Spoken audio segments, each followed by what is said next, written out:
Surgery కంటే hospital bill అంటేనే భయం. అదే మధ్య తరగతికి అందుబాటు ధరలో వైద్యం. Medistar hospitals.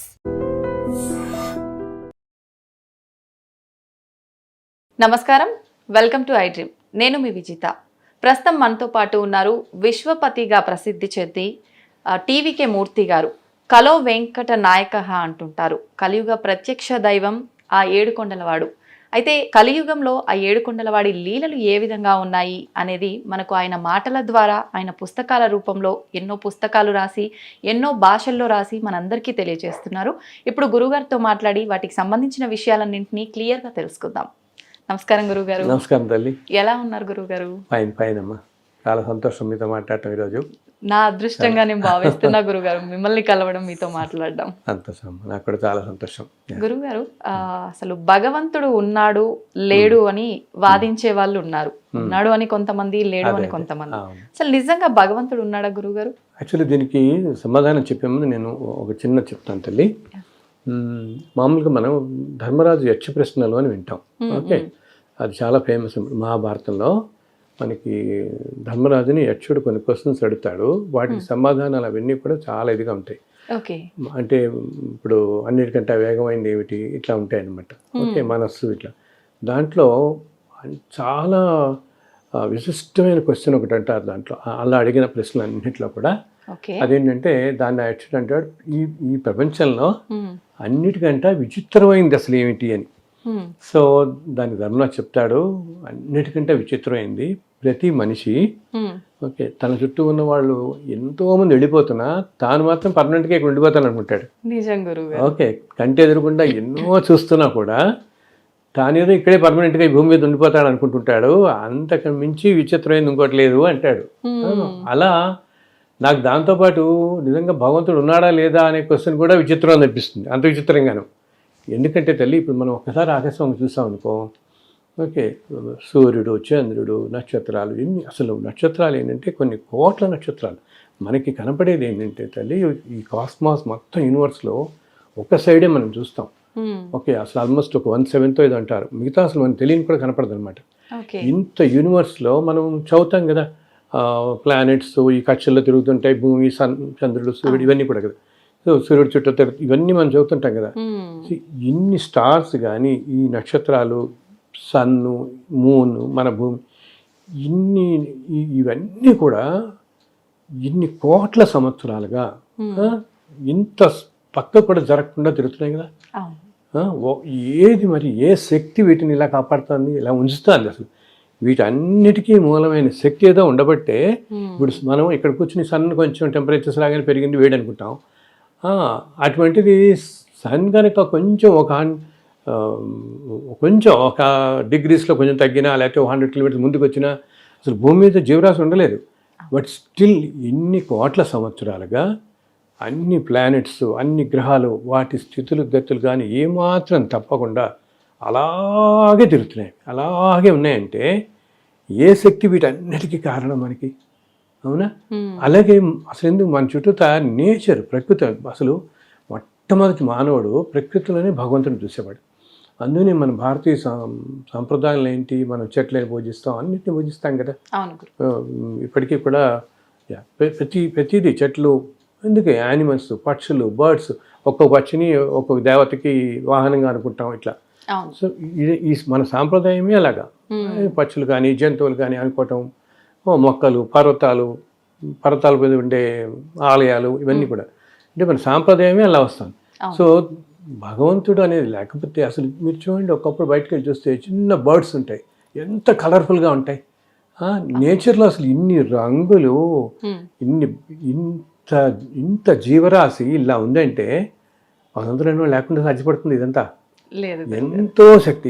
సైన్స్కి ఏంటంటే ఒక లిమిట్. ఇప్పుడు మనం సైన్స్తో మన వాళ్ళందరూ ఈ చంద్రగ్రహణం, సూర్యగ్రహణం ఇవన్నీ క్యాలిక్యులేట్ చెప్తున్నామే. మరి లక్షల సంవత్సరాల క్రితమే ఎప్పుడో ఏ కంప్యూటర్ లేని కాలంలోనే మన వాళ్ళందరూ చెప్పేవాళ్ళు కదా, ఫలానా రోజు వస్తుంది, ఫలానా రోజు. అసలేంటి సూర్యోదయం ఎప్పుడు, సూర్యాస్తమయం ఎప్పుడు, టైమింగ్స్తో సహా చెప్పగలిగేవాళ్ళు. అంత గొప్ప శాస్త్రాలు ఇవన్నీ అనమాట. అండ్ భగవంతుడు ఉనికి మనం అసలు మన లైఫ్ చుట్టూతా ఎంతో డైవర్జ్గా చూస్తాం లైఫ్ కూడా కదా. అంటే చూడు, నువ్వు ఏదో బ్రహ్మాండంగా చదువుకుని ఒక లైన్లో బాగా పైకొద్దాం అనుకున్న మనిషి ఇంకో లైన్లో వెళ్ళిపోతాడు, ఆ లైన్లో పైకి వస్తాడు అవును కదా. అవును గురువు. అండ్ ఇలా ఎంతో డెవలప్. కొంతమంది ఏమో నేను అసలు ఇండియా దాటి వెళ్ళను, లైఫ్ లాంగ్ ఇండియాలో ఉంటాం అంటున్నాడు, వాడు ఇప్పుడు అమెరికాలో సెటిల్ అయిపోతున్నాడు వెళ్ళిపోయి. అలా ఇలా ఎంతెంత డైవర్జ్ ఉందంటే, అండ్ మనుషుల ఆలోచనలు, మన ప్రభావం, అందరు మనుషులు ఒక తీరులో ఆలోచించారు కూడా అక్కడ. సో ఇవన్నీ కూడా ఏంటంటే ఇది ఒక సుప్రీం పవర్. ఆ సుప్రీం పవర్ని ఒక్కొక్క రిలీజియన్లో ఒక్కొక్క పేరు పెట్టుకుంటారు వాళ్ళు. But there is some power which is controlling all this universe. అసలు లేకపోతే మనం ఇన్స్టెంట్గా, నువ్వు ఆలోచించి ఇన్స్టెంట్గా చంద్రుడు ఒక స్టార్ వెళ్ళిపోయి ఇంకో స్టార్ని తగిలింది అనుకో, వెళ్ళి కొట్టుకుంది అనుకో, అసలు నథింగ్ విల్ బి దేర్. ఆ స్టార్ వచ్చేసి మూన్ కొట్టుకున్నాం, ఏదైనా సన్ కొంచెం ముందుకు జరిగిన ఏది ఎక్కడికి లేకుండా పర్ఫెక్ట్ పొజిషన్స్లో అన్ని కక్షలు ఉన్నాయంటే ఎంత సుప్రీం శక్తి అయి ఉండాలి అది కాపాడు.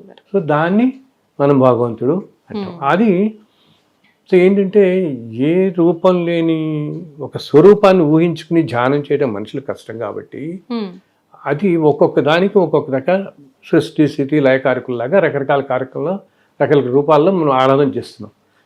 ఒక విగ్రహం అనేది ఉంటే కానీ మనకి ఆ కాన్సన్ట్రేషన్ రాదు కదా ఆరాధించడానికి మనకి. సో ఈ రూపంలో ఉంటారు అనుకుని చెప్పి మనం ఆరాధిస్తున్నాం. బట్ పవర్ అనేది ఉంది, దట్ ఈస్ ది. అందుకని మహానుభావులు ఏం చెప్పేటప్పుడు ఏమంటారు, అన్నిటికీ మించిన సుప్రీం ఫోర్స్ గైడ్ చేస్తుంది ఈ యూనివర్స్ మొత్తాన్ని, ఇట్లా ఉంచింది ఇలా ఉంటుంది. భగవంతుడు అనేవాడు ఉన్నాడు తప్పకుండా. వేరు వేరు రూపాల్లో ఉన్న భగవంతుడు ఒక్కడే అంటారా గురుగారు? అసలు సుప్రీం ఫోర్స్ అనేది మాత్రం సృష్టి మొత్తానికి కారణమైన సుప్రీం ఫోర్స్ మాత్రం ఒకటే ఫోర్స్. ఆ ఫోర్స్ యొక్క రకరకాల రూపాలే ఇవన్నీ మన దేవతలు అందరూ, మన దేవతలు అందరూ కూడా ఆ శక్తి యొక్క రూపాలు అన్నమాట. అయితే గురుగారు, ఇప్పుడు గ్రహాల స్థితిగతులు భగవంతుని ఆజ్ఞ ప్రకారంగా భగవంతుడు నడిపిస్తే నడుస్తున్నాయి. సేమ్ అలాగే మనమందరం కూడా కదా తను నడిపించినట్టుగానే నడుస్తున్నాం కదా. అయితే భగవంతుని ఎందుకు ప్రార్థించాలి గురుగారు? ముందే డిసైడ్ అయిపోయి ఉంటుంది కదా. రైట్ మీరు కరెక్టే. సి భగవంతుడు ఒక విషయం తల్లి, భగవంతుడు ఏంటంటే ఎవరికి కూడా మనకి అటు భోగ భాగ్యాలని ఇచ్చేయడు, కష్టాలు పెట్టాడు. ఇదంతా మనం తెచ్చుకున్నదే. ఇప్పుడు మనం కొన్ని కోట్ల జన్మల నుంచి వస్తూ ఉంటాం మన ట్రావెల్లో. ఇన్ని కోట్ల జన్మల్లో ఏ జన్మలో ఏమున్నామో ఏం చేస్తామో మనకి తెలియదు కదా. సో వాటన్ని పాప పుణ్యాల ఫలితం ఈ జన్మ నడుస్తూ ఉంటుంది. అందుకని మనం ఇందాక చెప్పినట్టుగా నీకు ఇంత డైవర్జెంట్గా కనపడుతుంది. ఏంటి మనం అనుకుంటే, ఏంటి మనం ఇంత ధర్మంగా ఉన్నాం, చిన్నప్పటి నుంచి అందరికి సహాయం చేస్తున్నాం, అయినా మనం ఎందుకు కష్టాలు పడుతున్నాం, ఈ కష్టం నాకు ఎందుకు రావాలి అనుకుంటాం. అలాగే ఎట్ ద సేమ్ టైం సొసైటీలో మనం చూస్తుంటాం కదా, ఏంటి వీళ్ళు ఇంత క్రైమ్ చేస్తారు, ఇంత క్రిమినల్స్లా ఉంటారు, వీళ్ళ జీవితం బ్రహ్మాండం గడుస్తుంది, ఇన్ని కోట్లలో ఉన్నారు, న్యాచురల్ కదా ఇవన్నీ. మంచి చేసే వాళ్ళకి మంచి జరగదు, చెడు దారిలో వెళ్ళే వాళ్ళకి మంచి జరుగుతుంది అని కొన్ని చూస్తూ ఉంటాం. ఇవన్నీ కూడా కదా అన్యాయం చేస్తూ ఇలా అయినా మంచి అనుభవిస్తూ ఉండటం, ఇవన్నీ ఎందుకు అంటే ఇంతకుముందు మనం జన్మల్లో పోగు చేసుకున్న దాంట్లో అలా అన్యాయం చేస్తున్న మనిషి బహుశా ఇంతకుముందు 300-400 జన్మలో ఎంతో పుణ్యం చేసి ఉంటాడు. ఓకే, అదంతా ఇప్పుడు అనుభవిస్తున్నాడు. కానీ దానివల్ల ఇంత భోగభాగ్యాలు కదా అని వచ్చాయి కదా అని అనుభవించి అన్యాయం చేస్తే యాక్చువల్గా తల్లి ఏదన్నా మంచి ఒక విలాసవంతమైన జీవితం కానీ శుభప్రదంగా లైఫ్ చక్కగా సాగిపోవడానికి ఒక జీవితం మొత్తం ఏ ప్రాబ్లం లేకుండా మనిషికి తెలిసిపోకుండా గడిచిపోతుంది. దాంతోపాటు కలియుగం అంటే ధనం కదా, అందరికీ ధనం కూడా ఉంటూ వాళ్ళకి అన్నీ వచ్చాయంటే వాడు ఇంతకుముందు ఎన్నో జన్మల్లో ఎంతో పుణ్యం చేసుకున్నాడు అనమాట. మనిషి 400-500 జన్మల్లో పుణ్యం చేసుకోబట్టి. కానీ ఆ పుణ్యఫలంగా ఆ మనిషి అన్ని మంచితనంగా చక్కగా జీవితం శుభంగా గడుస్తూ ఉంటుంది.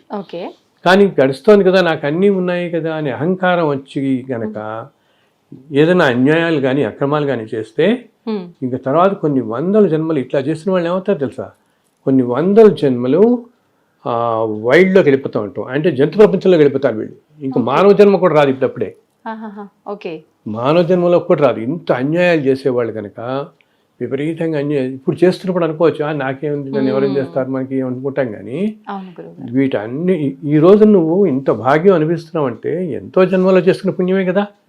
ఆ పుణ్యఫలం అంతా నువ్వు అనుభవించబట్టే నీకు ఏ క్వాలిఫికేషన్ లేకపోయినా, కొంతమంది చూడు నీకు ఏ చదువులో ఏ క్వాలిఫికేషన్ ఉండదు, ఏమి విజ్డమ్ ఉండదు, నాలెడ్జ్ ఉండదు, సబ్జెక్ట్ ఉండదు, తెలివి ఏముండవు నీకు, ఏముండకపోయినా నీకు అనుకోకుండా రకరకాల రీతుల్లో కొన్ని వేల కోట్ల డబ్బులు వచ్చేసి పడుతుంటాయి. అవును ఓకే, ఇదంతా ఎందుకు? ఎంతో పుణ్యం చేసుకోబట్టి వచ్చింది కదా. మరి ఆ టైంలో మనకి ఈ మనిషికి గ్రహించాలి, నేను ఇలాగే ఇలా పుణ్యం చేసుకోవాలి తెచ్చుకున్నాను, ఈ జన్మలో కనుక ఇన్ని పాపాలు చేస్తే రేపొద్దు ఇదంతా అనుభవించాలిగా మళ్ళీ. అవును, ఇప్పుడు ఎంత హయ్యెస్ట్ అనుభవిస్తున్నాడో పాపంలో కూడా అంత హయ్యెస్ట్ అనుభవించాల్సి వస్తుంది నిజమే కదా. అవును సో అంత అన్యాయాలు చేసేవాళ్ళు ఈ మామూలు వాళ్ళందరికీ ఏమవుతుందంటేనేమో మనం చేసుకున్న పుణ్య పాపాలు, ఇప్పుడు కలియుగం అంటాం మనం, కలియుగం స్టార్ట్ అయ్యి ఇప్పటికి 5120 సంవత్సరాలు ఏదో దగ్గర దగ్గర, మనం చదివి 2024 ఇది ఇంగ్లీష్ క్యాలెండర్ ప్రకారం. ఓకే, సో కలియుగం ముందు ద్వాపరయుగం, కృష్ణుడు మహాభారతం చదువుతాం కదా మనం, అవును గురుగారు. కృష్ణావతారం సమాప్తైన క్షణంలో కలియుగం స్టార్ట్ అయిపోయినట్టు. ఓకే, సో ఈ కలియుగం స్పాన్ వచ్చేసి 4,32,000 సంవత్సరాలు ఈ స్పాన్. మనం బిగినింగ్ ఆఫ్ ద బిగినింగ్లో ఉన్నాం. 5,120 అంటే అసలు 10,000 కూడా రాలేదు, ఇంకా ఇంకా ఇంకా బిగినింగ్లో చాలా ఉంది. దీని వెనకాలకి వెళ్ళామనుకో, వెనకాల ఏంటి? ద్వాపరయుగం అంటాం. ద్వాపరయుగం దీనికి డబల్ అనమాట, అంటే 8,64,000 సంవత్సరాలు.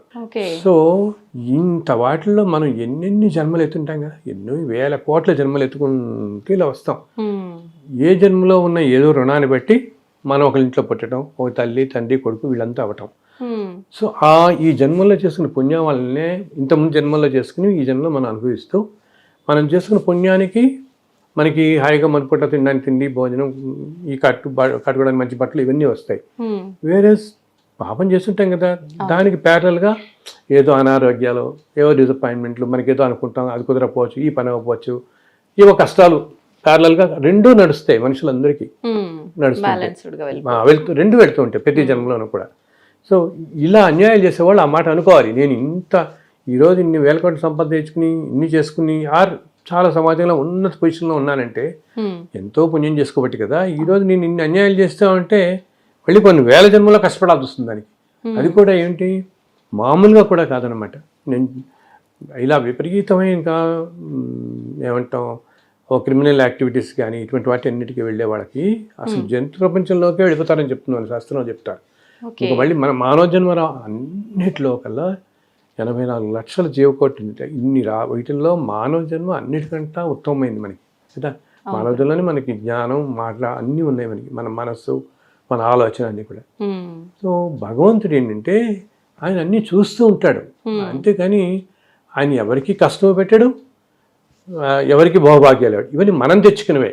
ఓకే, అయితే ఏంటి, నువ్వు ఏదైనా విపరీతమైన మన కష్టాలు వచ్చినప్పుడు సాధారణంగా మనుషులు ఏంటంటే మరీ కష్టాలు వచ్చాయనుకో అనుకుంటాం, ఏంటి స్వామి నేను ఇంత పుణ్యాత్ముడిని, ఇంత ధర్మంగా ఉంటాను, ఇన్ని కష్టాలు పడే, అసలు నువ్వు లేవని భగవంతుడు లేడని ఇస్తారు కూడా అనేస్తారు, నిందిస్తూ ఉంటారు, నువ్వు ఉంటే ఇలా కష్టం పెడతావు నిజంగానే అనుకుంటారు. అలా అనుకున్న మనిషే ఆ క్షణంలో ఇంకోటి కూడా ఏమనుకోవాలి, నేను ఇప్పుడు ఈ మాత్రం 3 పూట్ల తిండి లభిస్తుంది కూడా ఆయనే కదా కారణం.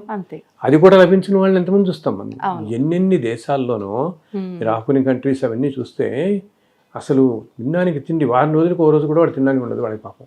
అంత దీన పరిస్థితుల్లో మనకి ఇదంతా బాగా గడుస్తున్నప్పుడేమో నువ్వు ఉన్నావు, నువ్వు ఇచ్చావు అనుకోము, ఏదైనా కష్టం కానీ నాయన నువ్వే అన్ని కష్టాలు మమ్మల్ని పెడుతున్నావు, అసలు ఉన్నావా అని అడతాం ఆయన్ని, అంతే కదా. సో అందునే కష్టాలు వచ్చినప్పుడు కూడా భగవంతుని మనం ప్రార్థిస్తే వచ్చే ఫలితం మనకి ఏంటంటే ఈ కష్టాలు తట్టుకునే శక్తి వస్తుంది మనకి, ఈ కష్టాలు తగ్గిపో మనకి, మనం అనుభవించాల్సింది ప్రారంభ కర్మ అనేది ఎవరు తీసేయలేరు.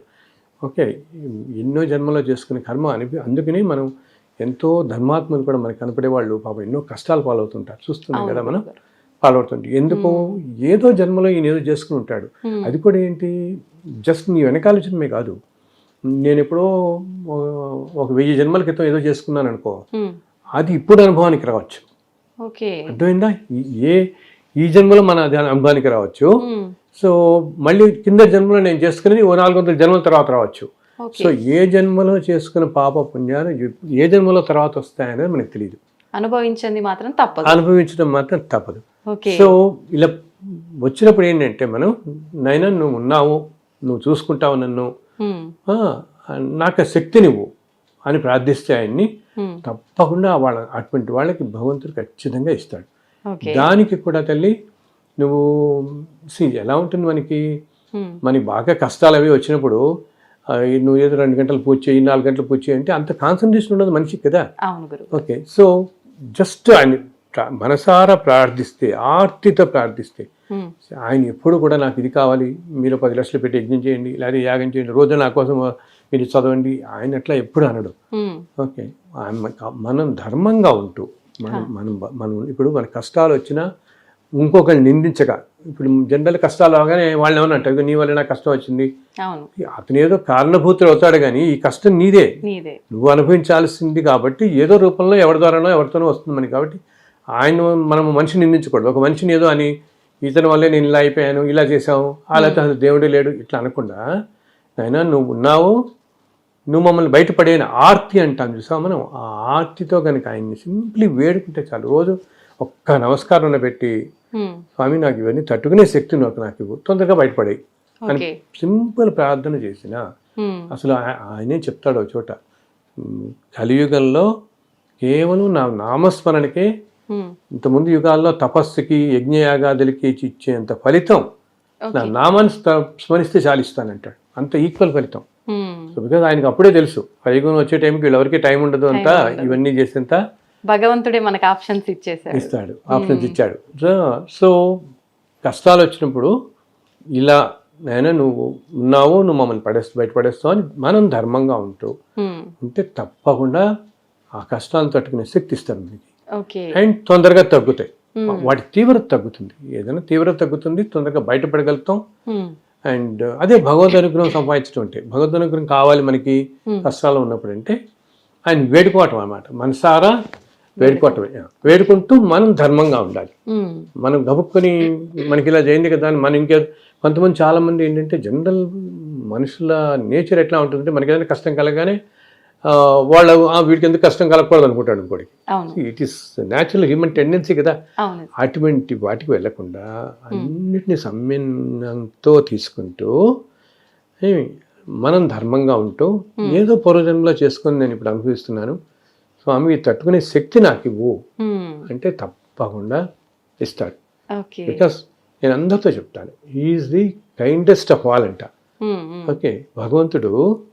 అండ్ ఇంకొకటి ఏంటి, భగవంతుడికి తెలిసినట్టుగా మన గురించి ఎవరికి తెలియదు.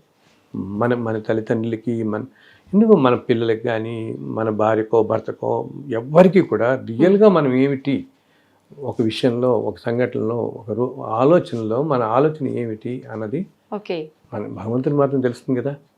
మన వీక్నెస్లు, మన టెంప్టేషన్లు, మన కష్టాలు అన్నీ కూడా ఆయనకి తెలుసు కదా. So will definitely take care of అస్.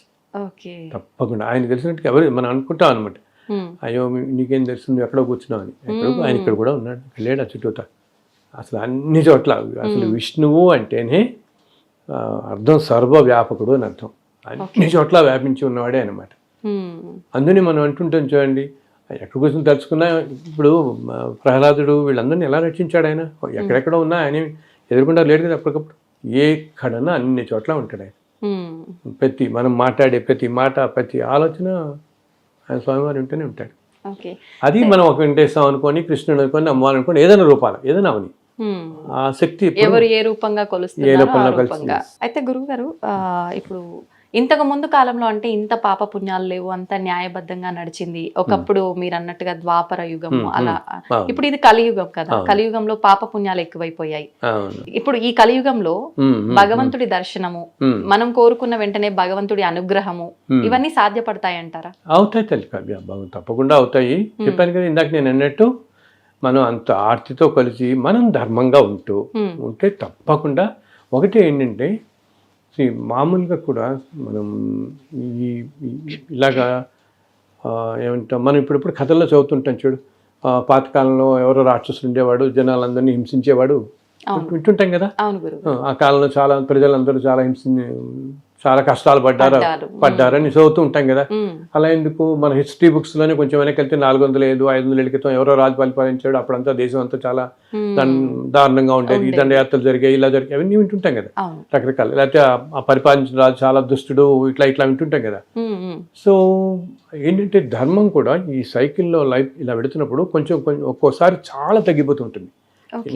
ఎప్పుడైతే ధర్మం అనేది బయట జనరల్ సొసైటీలో నీకు తగ్గుతూ వస్తుందో అప్పుడు ఏమవుతుందంటే మనుషులందరూ ఇందాక నేను చెప్పాను చూడు, పాత జన్మల్లో మనం అన్ని పడుతూ ఉంటామని. అవును. ఓకే, మామూలు సామాన్యం వాళ్ళందరికీ కూడా ధర్మం తగ్గిపోయినప్పుడు టూ థింగ్స్ అవుతాయి ఇప్పుడు ప్రపంచంలో. ఏంటి, జనంలో కనుక ధర్మం బాగా తగ్గిపోయి ఇప్పుడు చూస్తున్నాం మనం. ఒకప్పుడు ఏదో కొంతమంది అధికారులు కానీ ఎవరన్నా అక్కడక్కడ చాలా అధర్మంగా ఉన్నారని మనం చూసేవాళ్ళం. వేరే ఇప్పుడు అన్ని సంస్థల్లోనూ అన్ని స్పియర్స్ ఆఫ్ లైఫ్లోనూ వచ్చేసింది కదా అధర్మం అనేది. మంచి వాళ్ళనే వెతకడం కష్టమైపోయింది. అన్ని చోట్ల అన్యాయం, ఇది అదొక రూల్ ఆఫ్ ద డే లాగా అయిపోయింది పూర్తిగా. అది ప్రతి చోట ఎందుకు ప్రతి వాళ్ళకి తాపత్రయం, ఏదో మనం ఇక్కడ ఉండిపోదాం, ఏదో అన్ని చోట ఇంకో 1000 ఇక్కడ ఉండిపోతాం అనుకుంటారు ప్రతి మనిషి. ఇంకో 1000 ఇక్కడ ఉండిపోదాం కాబట్టి అందులో 10,000 కూడా సంపాదించేయాలని. వాళ్ళు ఉండేది 60-70 ఏళ్ళ జీవితానికి ఏమిటి. అండ్ ఇంత తాపత్రయం నేను అందరితో చెప్తాను, ఎందుకంటే ఇంత తాపత్రయ పెడతారు మీరు 200 కోట్లు 300 కోట్లు అని. మీరు ఇంత తాపత్రయ పడిన తర్వాత నెక్స్ట్ మీ జనరేషన్లో ఏదో 4వ జనరేషన్లో వచ్చేవాడు ఇది మొత్తం క్లియర్ చేసేస్తాడు. వీడు ఇంత కష్టపడి ఇంత అన్యాయాలు చేసి సంపాదించిన డబ్బు అనేది ఎందుకు ఏం చూసుకోడు కదా. ఇంకా దానివల్ల లేని పని పాపం మూడు కట్టుకుని నెక్స్ట్ జనరేషన్స్ పెడుతుంది ఆ పాపం. అంతే కదా, పిల్లలు నెక్స్ట్ జనరేషన్స్ వాళ్ళకి ఈ పాప ఫలితం అంతా పడుతుంది అనవసరంగా. వీళ్ళు ఎక్కువ కనుక పాపం చేస్తే అది వాళ్ళ మీద కూడా చూపిస్తుంది. అందులో ధర్మంగా ఉండాలని చెప్పాను మనం అందరికీ. సో భగవంతుడు ఇప్పుడేంటి, ఎప్పుడైతే సొసైటీలోనే ధర్మం అనేది లేదో ఈ మధ్య చాలా తగ్గిపోతూ చూస్తున్నాను. 4-5 ఏళ్ల నుంచి అలా పడిపోతుంది కదా. ఎప్పుడైతే ధర్మం అనేది లేదో మనకేమవుతుంది, మామూలు మనుషులందరికీ కూడా నువ్వు ఒక 10 జన్మల్లో పడాల్సిన పాప కర్మ కానీ పుణ్యం అది ఒక్కసారి ఈ జన్మలో వచ్చేస్తుంది. అలాగా నెట్టుకుని వచ్చినట్టు వస్తుంది అనమాట. అందుకనే మనం చూడు ఈ మధ్య కాలంలో ఎంతో చిన్న ఏజ్ అనారోగ్యాలు రావటము, అన్యూజువల్ రోగాలు రావటం. ఇప్పుడు మన కరోనా ప్రపంచం మొత్తాన్ని ఎలా ఆపేసింది. అసలు మోస్ట్ ఊహించినవన్నీ రావటం అనమాట. ఇదంతా ఎందుకు జరుగుతుంది, ధర్మం లేనప్పుడు నేచర్ సరిగా ఉంటుంది, డిస్టర్బ్ అయిపోతుంది నేచరు, అస్సలు డిస్టర్బ్ అయిపోయి నేచరు. రెండోది మనము అనుభవించాల్సిన పాపపుణ్యాలు ఉంటాయి, ఇవన్నీ కూడా ఒక 10 జన్మలు 20 జన్మలు అనుభవించాల్సింది ఇప్పుడు వచ్చేస్తుంది మనకి, ఒక్కసారి వచ్చి పడుతుంది. అక్కడితో మనుషులు అందుకని ఈ రోజుల్లో ఇంత కష్టాలు పడుతున్నారు. ప్రస్తుతం సొసైటీలో చూస్తే ఏ ఫీల్డ్లో ఉన్నా చూడు నువ్వు, ఎంతో మంచిగా ఉన్న వాళ్ళు కూడా కష్టాలు పడుతున్నారు. చూస్తున్నాం కదా మనం చాలా మందిని.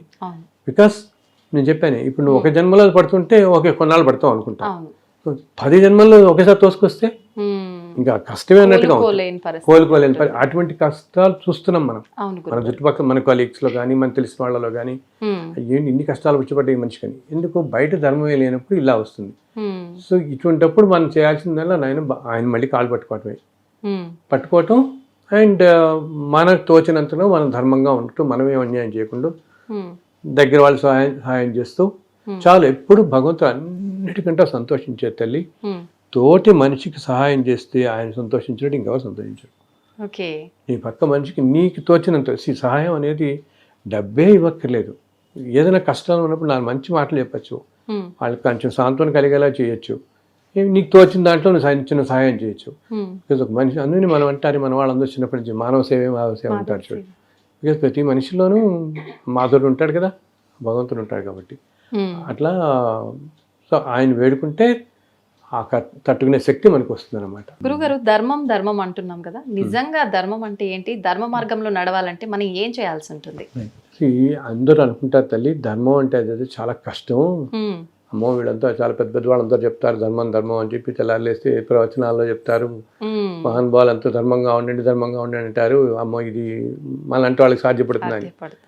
బట్ అసలు నన్ను నడిచే ప్రపంచంలో అన్నిటికంటే తేలికైంది ధర్మాన్ని ఆచరించడమే.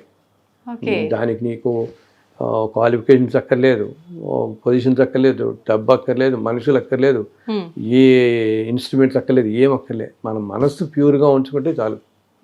అన్నిటికంటే ఉత్తమమైన ధర్మం ఏంటి అసలు, అది కూడా మహాభారతంలోనే ఒక పద్యం వస్తుంది. దాంట్లో ఏం చెప్తారంటే, వేరే వాళ్ళు అన్నిటికంటే ఉత్తమమైన ధర్మం ఏమిటి అని ఒక పద్యం ఉంటుంది దానికి. ఆ ధర్మంలో ఏమిటంటే, వేరే వాళ్ళు నీకు ఏం చేస్తే నువ్వు కష్టం నీకు అనిపిస్తుందో అది నువ్వు ఇంకోళ్ళకి చెయ్యకు, అది అవతల వాళ్ళకి చేయకపోవటం పరాయణము పరమ ధర్మములకెళ్ళనని వస్తుంది.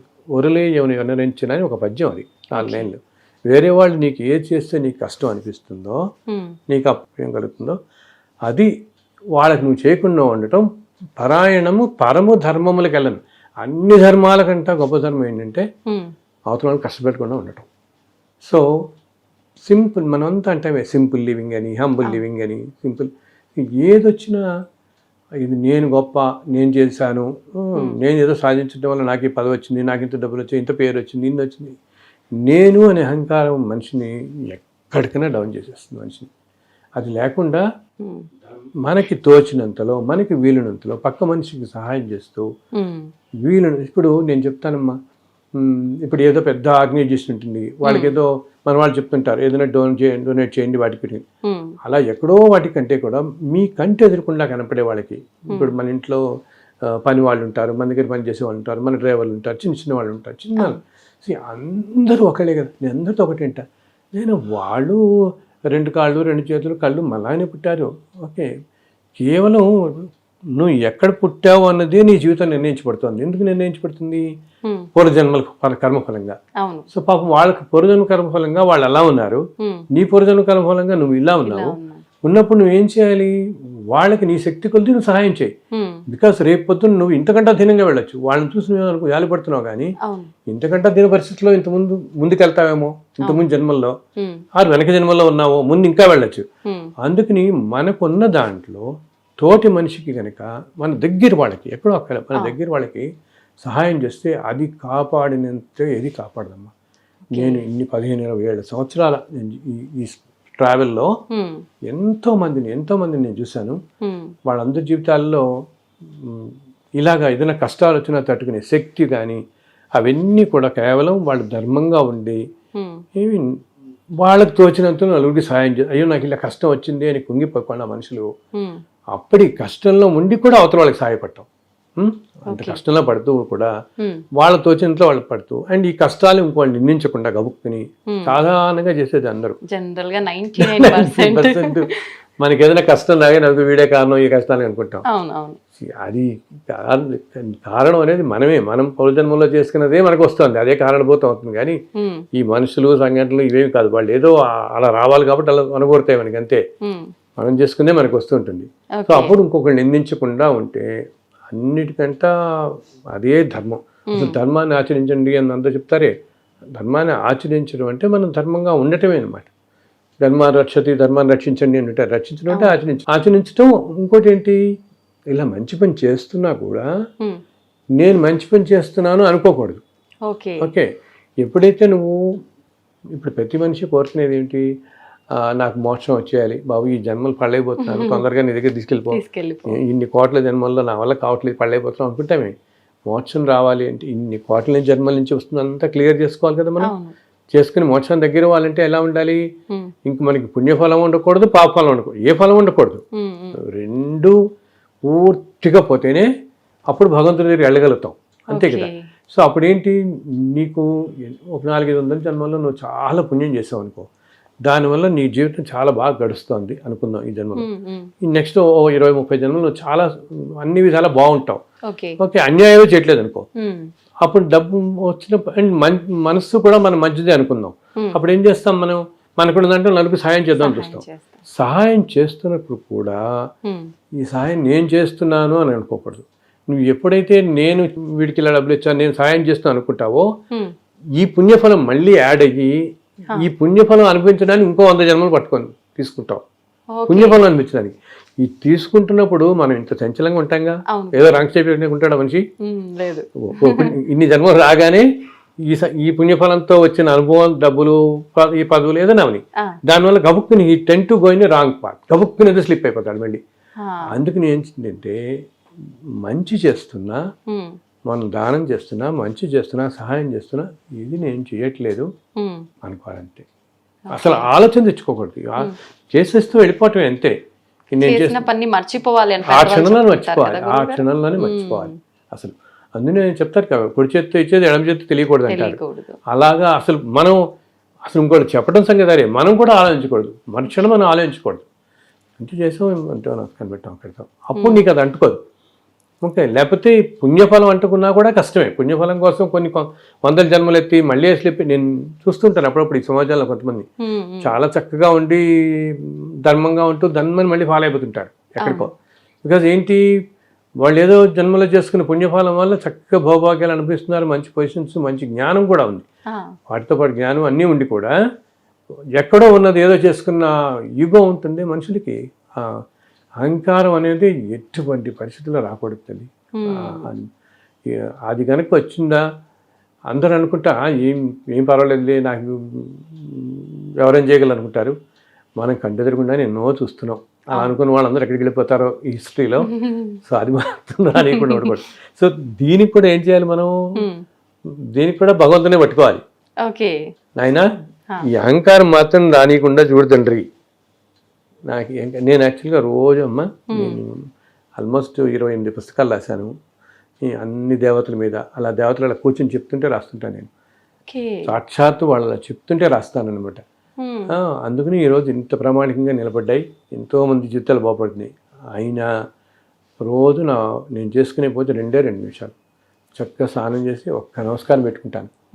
అయినా ఎటువంటి పరిస్థితుల్లో నా అహంకారం రానీకు, ప్రపంచం అంతా చల్లగా ఉండేలా చూడు ఈరోజు, అంతే.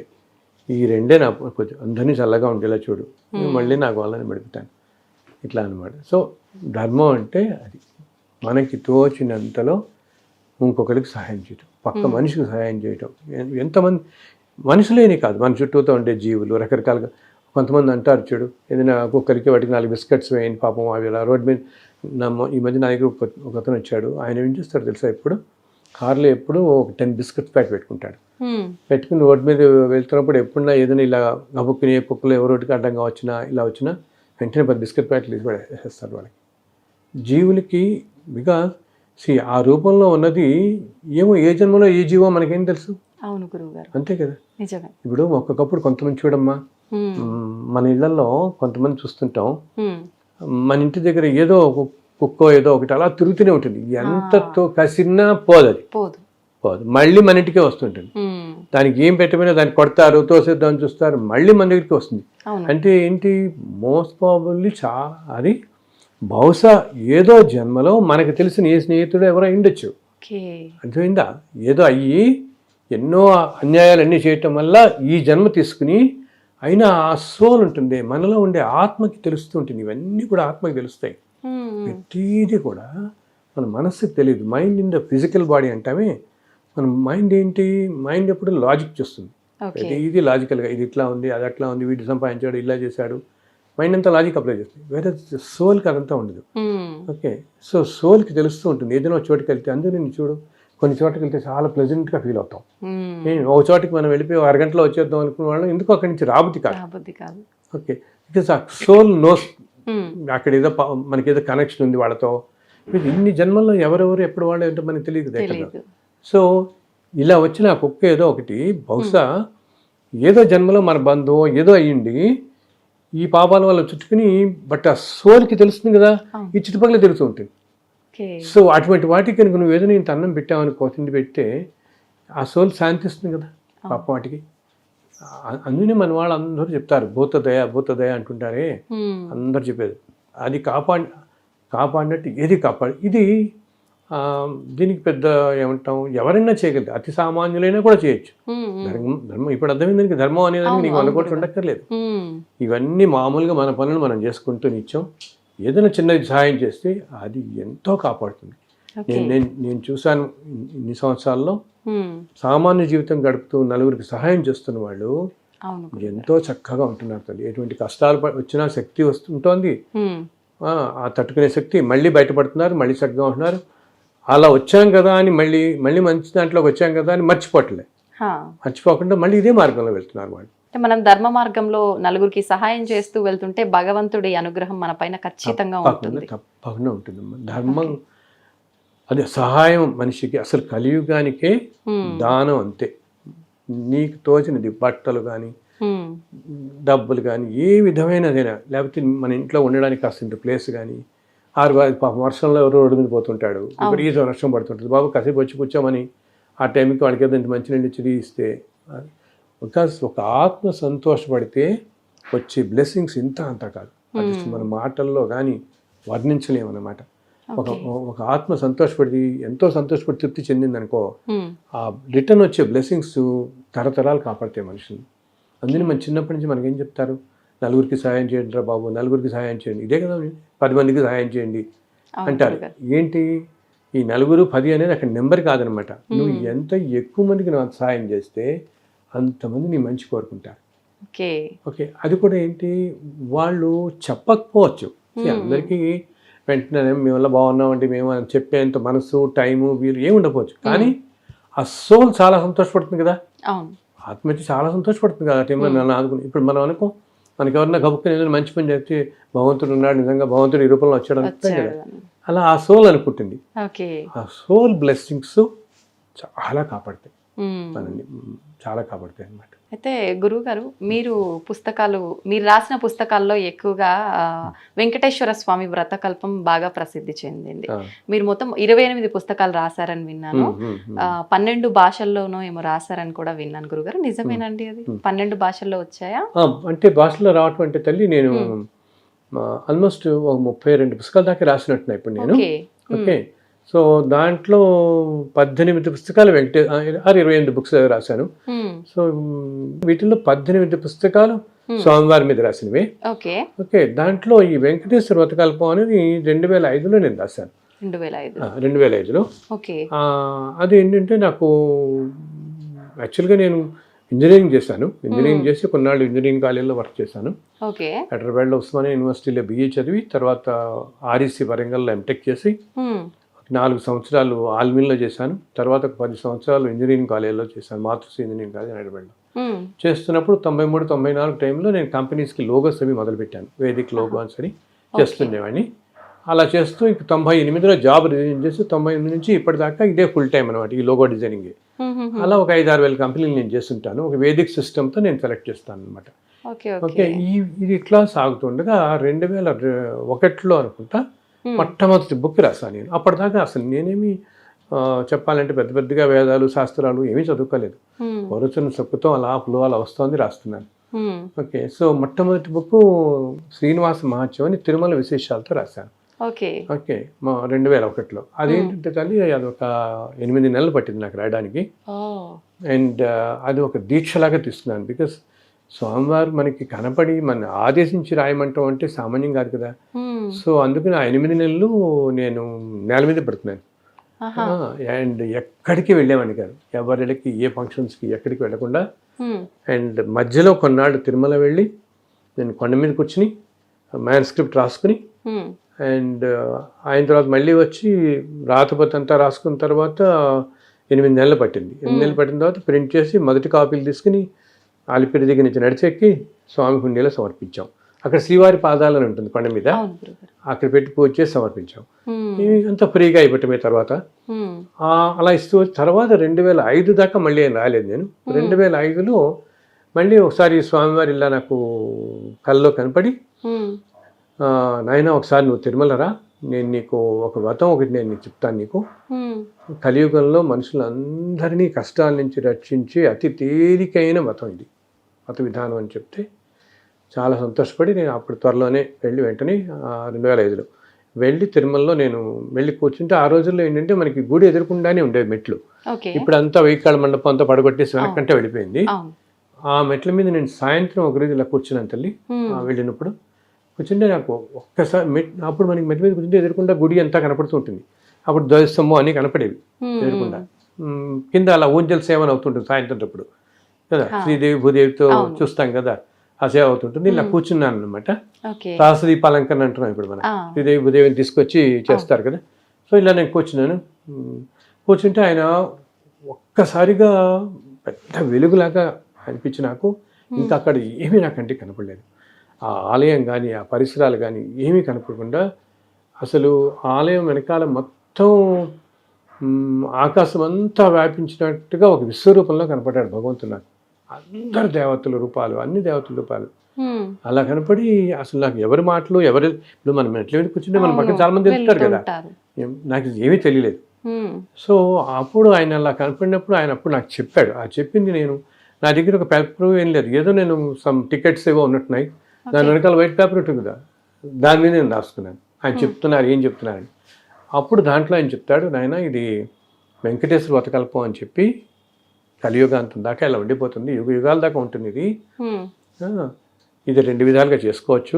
మొదటిది భగవాన్ ఉవాచ, మొదటి అధ్యాయం నేను చెప్తాను నీకు.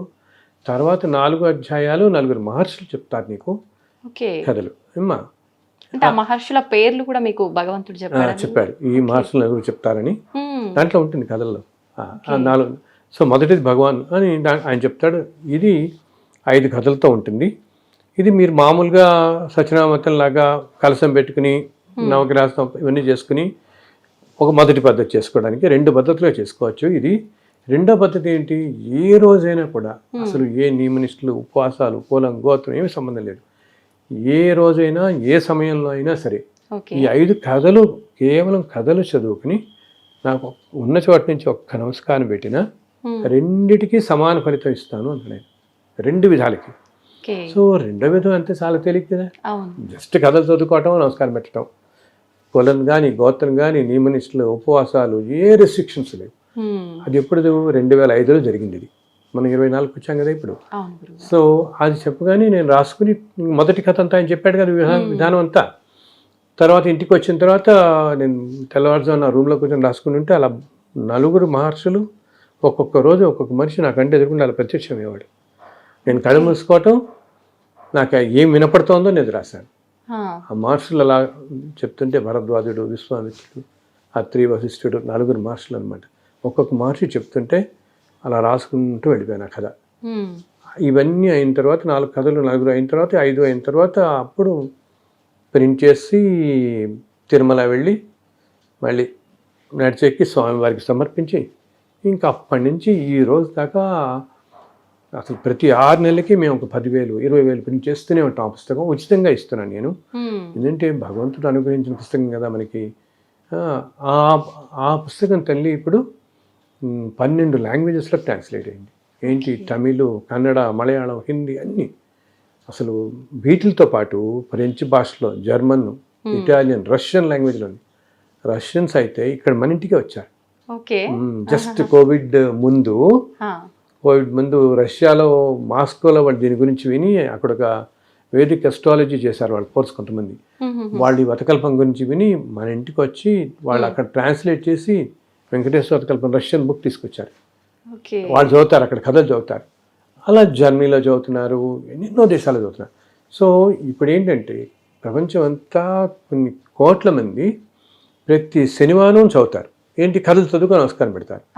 దాంతో అక్కడితో వాళ్ళందరి కష్టాలు తీరుతున్నాయి అనమాట. ఎటువంటి కష్టాల్లో అయినా బయటపడడానికి ఇది అతి తేలిక ఉపాయం అని ఇప్పుడు అందరూ పెద్ద పెద్ద చెప్పాలంటే పీఠాధిపతులు, ధర్మంలో చాలా ఉన్నతమైన వాటిలో స్థానం అందరు చెప్తున్నారు, నాయన వతకల్పం పట్టుకోండి, వెంకటేశ్వర వతకల్పం ఇంకేం అక్కర్లేదు, అన్ని తీరుస్తుందని.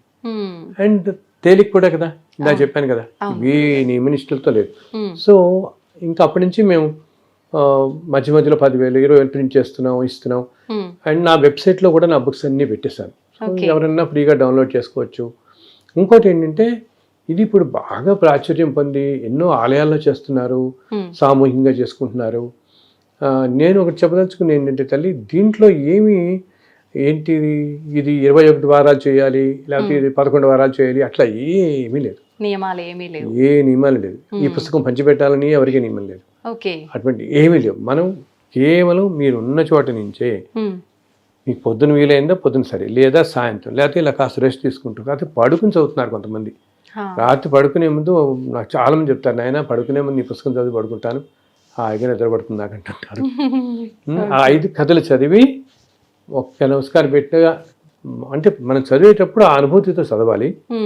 అయితే ఇప్పుడు అందరూ ఏమంటున్నారంటేనమ్మా, అసలు ఆ అక్షరాల్లోనే ఆ దేవతలు అందరూ ఉంటారండి అంటారు.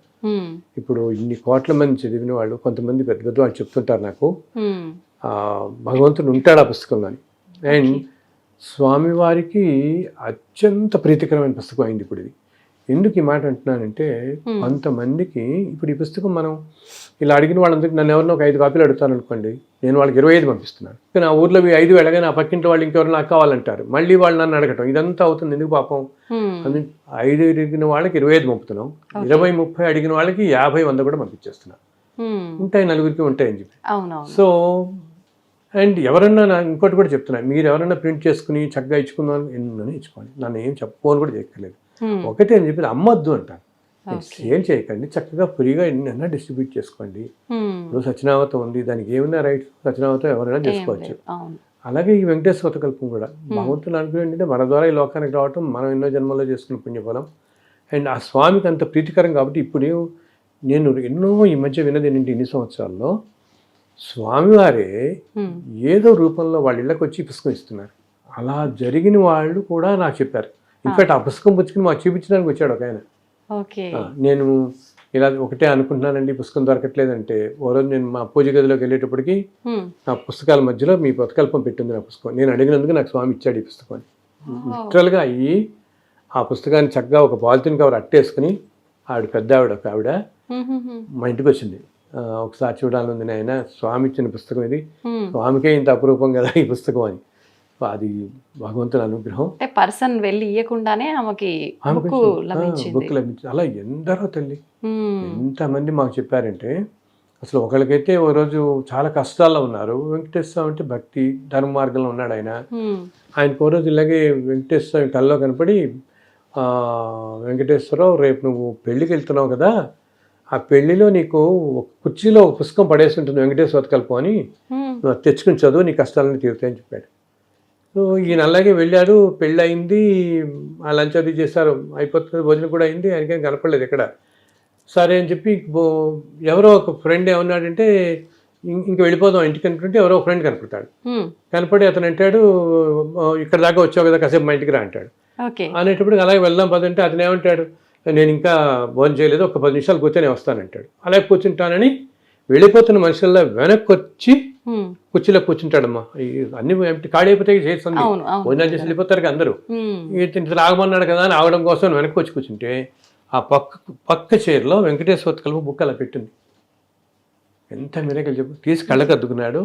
అండ్ యూనో నెక్స్ట్ డే వాళ్ళ అమ్మాయి పెళ్లి సెటిల్ అయింది. అనుకోకుండా అంతమంది చూసిన సంబంధం వాళ్ళు ఒప్పుకోవటం. ఆయన నాకు ఎక్కడ గుంటూరులోనే ఎక్కడ అనమాట, నాకు ఫోన్ చేసి ఇలా జరిగిందండి, నేను అనుకున్న స్వామి నా కల్లో కనపడి మరి ఇచ్చాడు. నేను ఆ రోజు కూడా నేను ఇంటికి వస్తూ బస్సులో చదివేసుకున్నాను కథలు.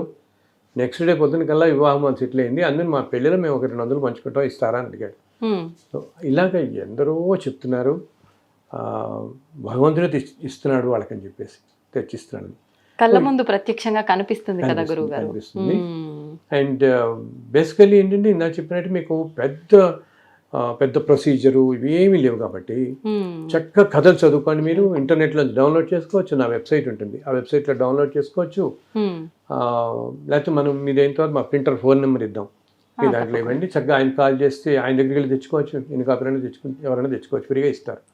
హైదరాబాద్లోనే భగవంతుడు ఏం చేస్తారంటే తెలియదు, మనం ఇంత కష్టపడుతున్నాం కదా అని ఆయన అందరినీ మీలాంటి వాళ్ళందరినీ పంపిస్తున్నాడు నలుగురికి వెళ్ళేలాగా. సో ఒక ఆయన సత్యనారాయణ గారు అని చెప్పి 15 సంవత్సరాలుగా అన్ని పుస్తకాలు ఆయన ప్రింట్ చేస్తున్నాను. ఎంతో చక్కగా జాగ్రత్తగా దగ్గర కూర్చొని చేస్తుంటారు.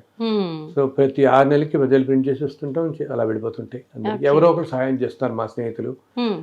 అది కూడా భగవంతుడు ఆ ప్రేరణ కల్పిస్తాడు. ఎవరో ఉన్నట్టు నాకు ఎక్కడి నుంచో ఫోన్ చేస్తారు, ఏ విజయవాడ, ఏ యుఎస్ నుంచో, సార్ మేము వతకల్పం 7 years నుంచి చేస్తున్నాం, అసలు మా జీవితాలు అన్నీ మారిపోయాయి, ఇంతమందికి ఫ్రీగా ఇలా చేస్తున్నారు మీరు, మేము ఏదో తోచిన చేస్తున్నాం సార్, అసలు మాకు తెలియదు ఇప్పటిదాకా కూడా, నేను ఏదో యూట్యూబ్లో చూస్తే మీ అడ్రస్ మాకు తెలిపింది, అసలు ముందు పేజీ చూద్దాం, దీంట్లో ఫోన్ నెంబర్ ఉంటుంది కానీ మాకు ఐడియా లేదు ఇప్పటిదాకా అని చెప్పి ఇప్పుడే మేము చూసాం, మేము డెఫినెట్గా మేము కూడా ఏదైనా చేస్తాం అనేటప్పటికి అలా బాబు నాకు కాదు, ఆ ప్రింటర్ ఫోన్ నెంబర్ ఇస్తున్నా ఆయనకి చేయండి అని. మళ్ళీ ఇంకా 5,000 కాపీలు, మళ్ళీ 10,000, ఇలా ఒక యజ్ఞంలా వెళ్ళిపోతుంది. నిజంగా అసలు ఎలా జరుగుతుంది అంటే నాకు తెలియదు, ఎలా జరుగుతుంది, భగవంతుడు నడిపిస్తున్నాడు మీ ద్వారా. అబ్సల్యూట్లీ భగవంతుడు నడిపిస్తున్నాడు. అందుకని నేను ఇప్పుడు ఇలాగా అంటే మన వాళ్ళందరికీ రకరకాల నమ్మకాలు ఉంటాయి కదా. ఒకరికి ఇప్పుడు మనం వెంకటేశ్వరం వెళ్ళాకో కొంతమందికి అమ్మవారు అంటే చాలా ప్రాణం, కొంతమంది శివుడు అంటే ప్రాణం, ఇంకా హనుమంతుడు అంటే చాలా ప్రాణం, అలా ప్రదర్శన చేసేస్తుంటారు హనుమంతు గుడి చుట్టూతా. రకరకాలుగా ఎవరెవరు ఒక్కొక్కరికి ఒక్కొక్క దేవత మీద వాళ్ళకి దానికి కూడా కారణం ఉంటుంది. ఏదో జన్మలో వాళ్ళకి ఏవో లింక్ ఉండి అందువల్ల ఒక దేవత మీద వాళ్ళకి ఆ గురి వచ్చేస్తుంది అనుకోకుండా. మనం అనుకుంటుంటాం ఎందుకు నాకు శివుడు అంటే ఎంత ఇష్టం, నాకు హనుమంతుడు అంటే చూస్తాం కదా ఇవన్నీ. ఎందుకు వాళ్ళకి పుట్టినప్పటి నుంచి వాళ్ళకి హనుమంతుడు అంటేనే ప్రాణం ఉంటుంది వాళ్ళకి. అవును. ఎందుకు అలా అటాచ్ అయిపోతారు అనమాట. అది ఎందుకు వీళ్ళు ఇంత ముందు జన్మల్లో వీళ్ళు బహుశా ఏదో హనుమంతుడి ఆలయంలో ఏదో అర్చకుడు అవటమో, లేకపోతే ఆలయానికి సమీపంలో ఉండటమో, లేకపోతే ఒక పెద్ద హనుమంతుడి ఆలయం ఏదో కడుతుంటే వీళ్ళు కూడా ఆ కడుతున్న దాంట్లో ఉండటమో, ఏదో ఆ సోల్ కనెక్ట్ అయిపోయి సోల్కి చెప్పాను కదా, సోల్ తెలుస్తూనే ఉంటుంది కదా. సో ఇన్ని జన్మలు మారినా ఆ సోల్కి అది గుర్తుండి హనుమంతుడి విగ్రహం కనపడితే వీళ్ళు ప్రాణం లేచి వస్తుంది, సంతోషపడిపోతుండే. ఎప్పుడు హనుమంతుడు అలా చేస్తుండే. సో వీళ్ళు నన్ను అప్పుడప్పుడు అడుగుతుండేవాడు. అలా కొంతమంది సాయిబాబా అంటే కొంతమంది ప్రాణం, సుబ్రహ్మణ్య స్వామి కొంతమంది ప్రాణం, ఇట్లా కదా. సో వీళ్ళందరూ నన్ను అడుగుతుండేవాళ్ళు. ఆయన రాముల వారు అంటే ఇంక చెప్పక్కలేదు. పాతకాలంలో అసలు రాముల వారి గుడి లేని మనకి ఊరే ఉండదు ఆంధ్రప్రదేశ్ అనుకుంటే కదా మనం. సో ఇట్లాగా సరస్వతీదేవి, నరసింహస్వామి, శ్రీకృష్ణుడు ఇలా. సో నేను తర్వాత కాలంలో అందరి దేవతల మీద రాశాను ఇలాగే. శ్రీకృష్ణ మతం అని రాశాను, సుబ్రహ్మణ్య మతం రాశాను. అండ్ అన్నిట్లో కూడా ఇలాగే 5-6 కథలు ఉంటాయి. అండ్ అన్ని కథలు తల్లి యాక్చువల్లీ ఏంటంటే మనం అనుకుంటే కలియుగంలో నిజంగా ఇదంతా సాధ్యమేనా, భగవంతుడు ఏంటి నిజంగా చెప్తాడా అనుకుంటాం. కానీ ప్రతి పుస్తకం తల్లి అలా నాకు ఆ భగవంతుడు కూర్చొని పక్కన చెప్తుంటే రాశాను. ఏ చరిత్ర ఏ దేవుడికి సంబంధించింది రాస్తున్నారో ఆ దేవుడే చెప్పారా గురుగారు మీకు? ఆ దేవుడు చెప్పారు. ఎలా సాధ్యపడింది గురుగారు అసలు నిజంగా? నాకు మీరు ఇప్పుడు అన్నారు కదా, నాది అదే క్వశ్చన్. చాలా చాలా చాలా కష్టం అసలు నిజంగా నమ్మడం కూడా, ఇలా జరుగుతుందా అని చెప్పేసి. కానీ వీటన్నిటికీ ఎంతో భగవద్ అనుగ్రహం వల్ల. ఇంకొకటి ఏమిటి, ఇప్పుడు నేను చెప్పాను శివుడు ప్రతి పుస్తకానికి నేను ఎన్నో చూశాను, లేకపోతే వెంటనే రాయలేం కదా. ఇప్పుడు మనం ఏదో నవలు రాయటం, కవితలు రాయటం, కథలు రాయటం వేరు. కూర్చొని ఏదో ఇమాజిన్ చేసి రాసేస్తాం అవి ఇవి కలిపి. అది కూడా కష్టమే, అంత తేలిక కాదు. కథ రాయాలన్నా కవిత రాయాలన్నా ఎంతో క్రియేటివిటీ కానీ అవన్నీ కావాలి మనకి, అవన్నీ ఉండాలి.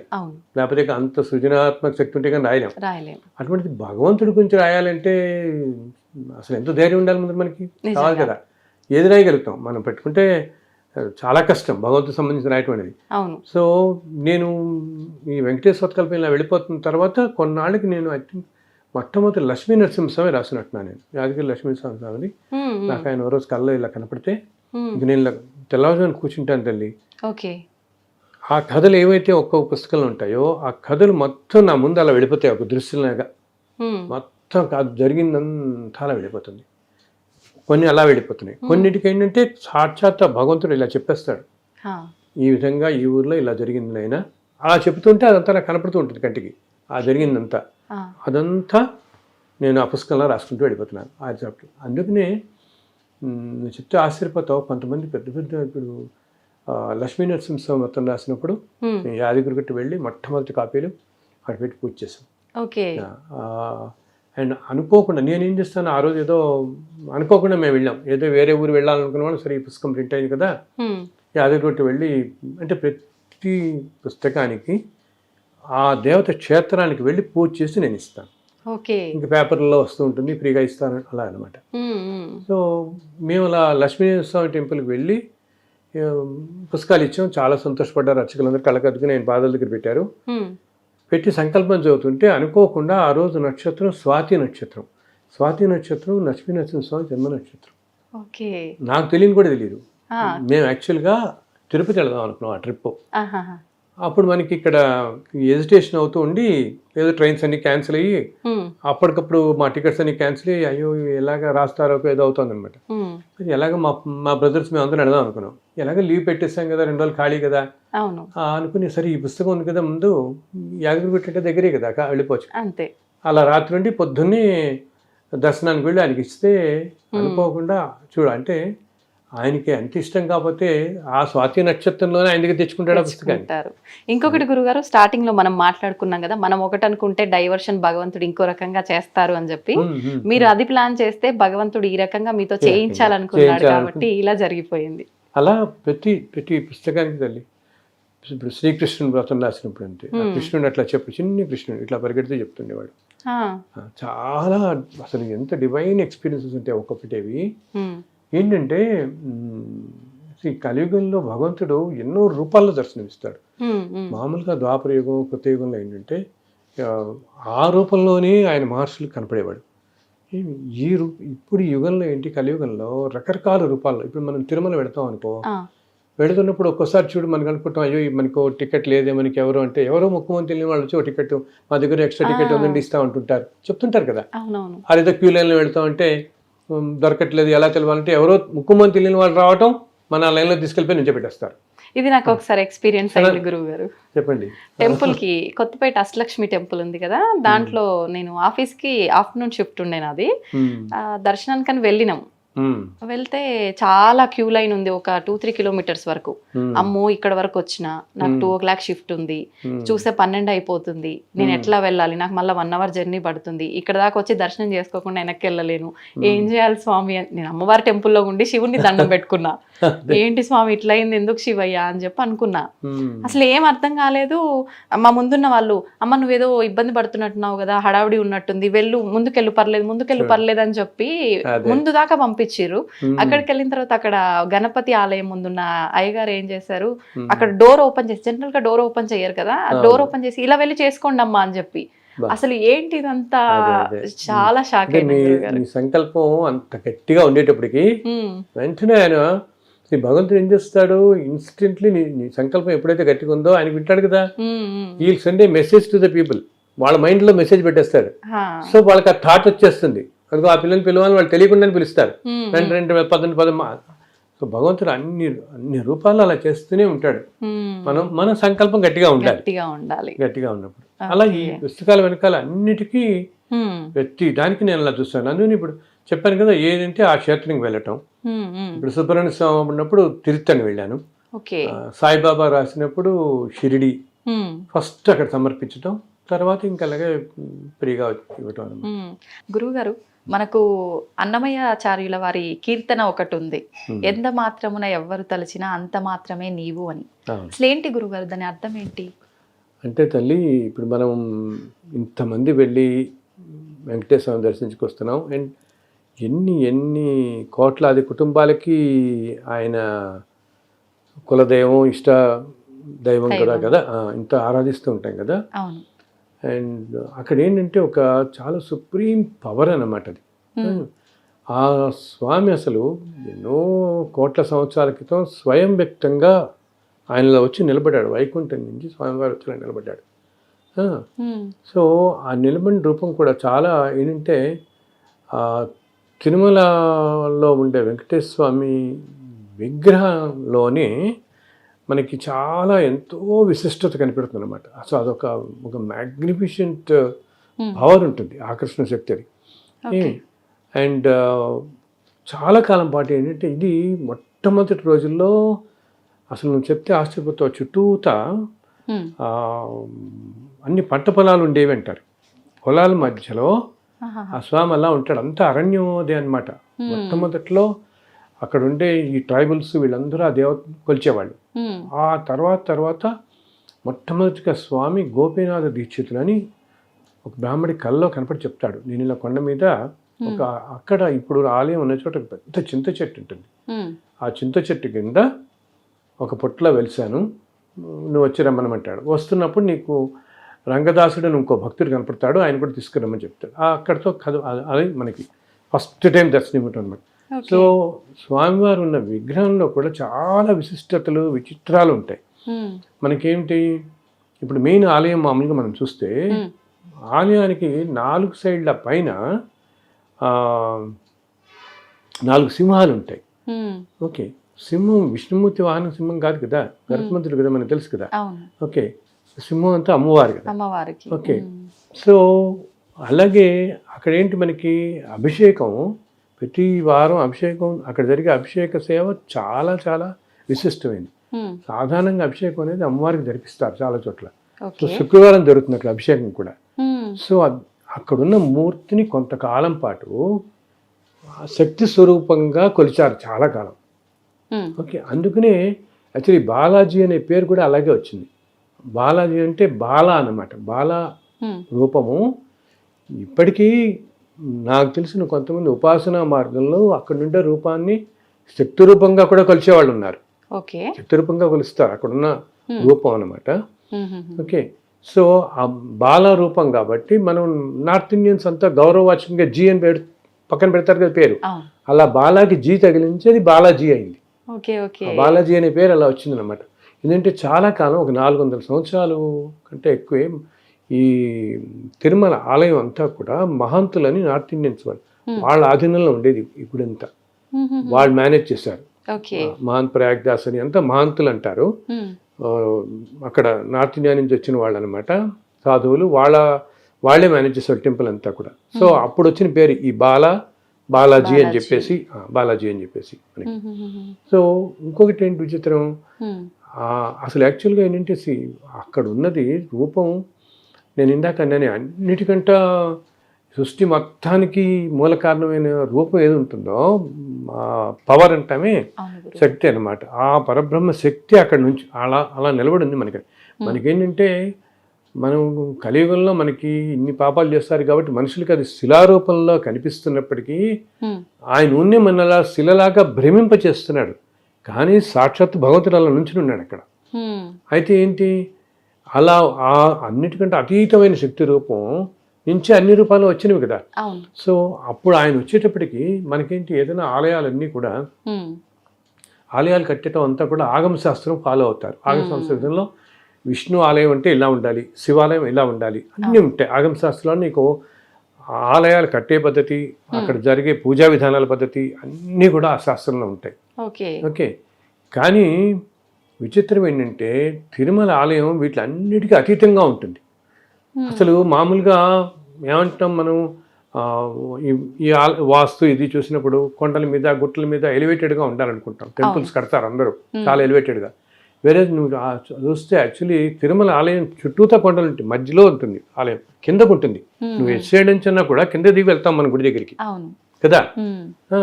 అండ్ ఇంకోటి ఏంటి, సాధారణంగా విష్ణు ఆలయాల్లో ఎప్పుడూ కూడా విష్ణుమూర్తి విగ్రహం వెనకాలంటే గోడకు దగ్గరగా ఉంటుంది.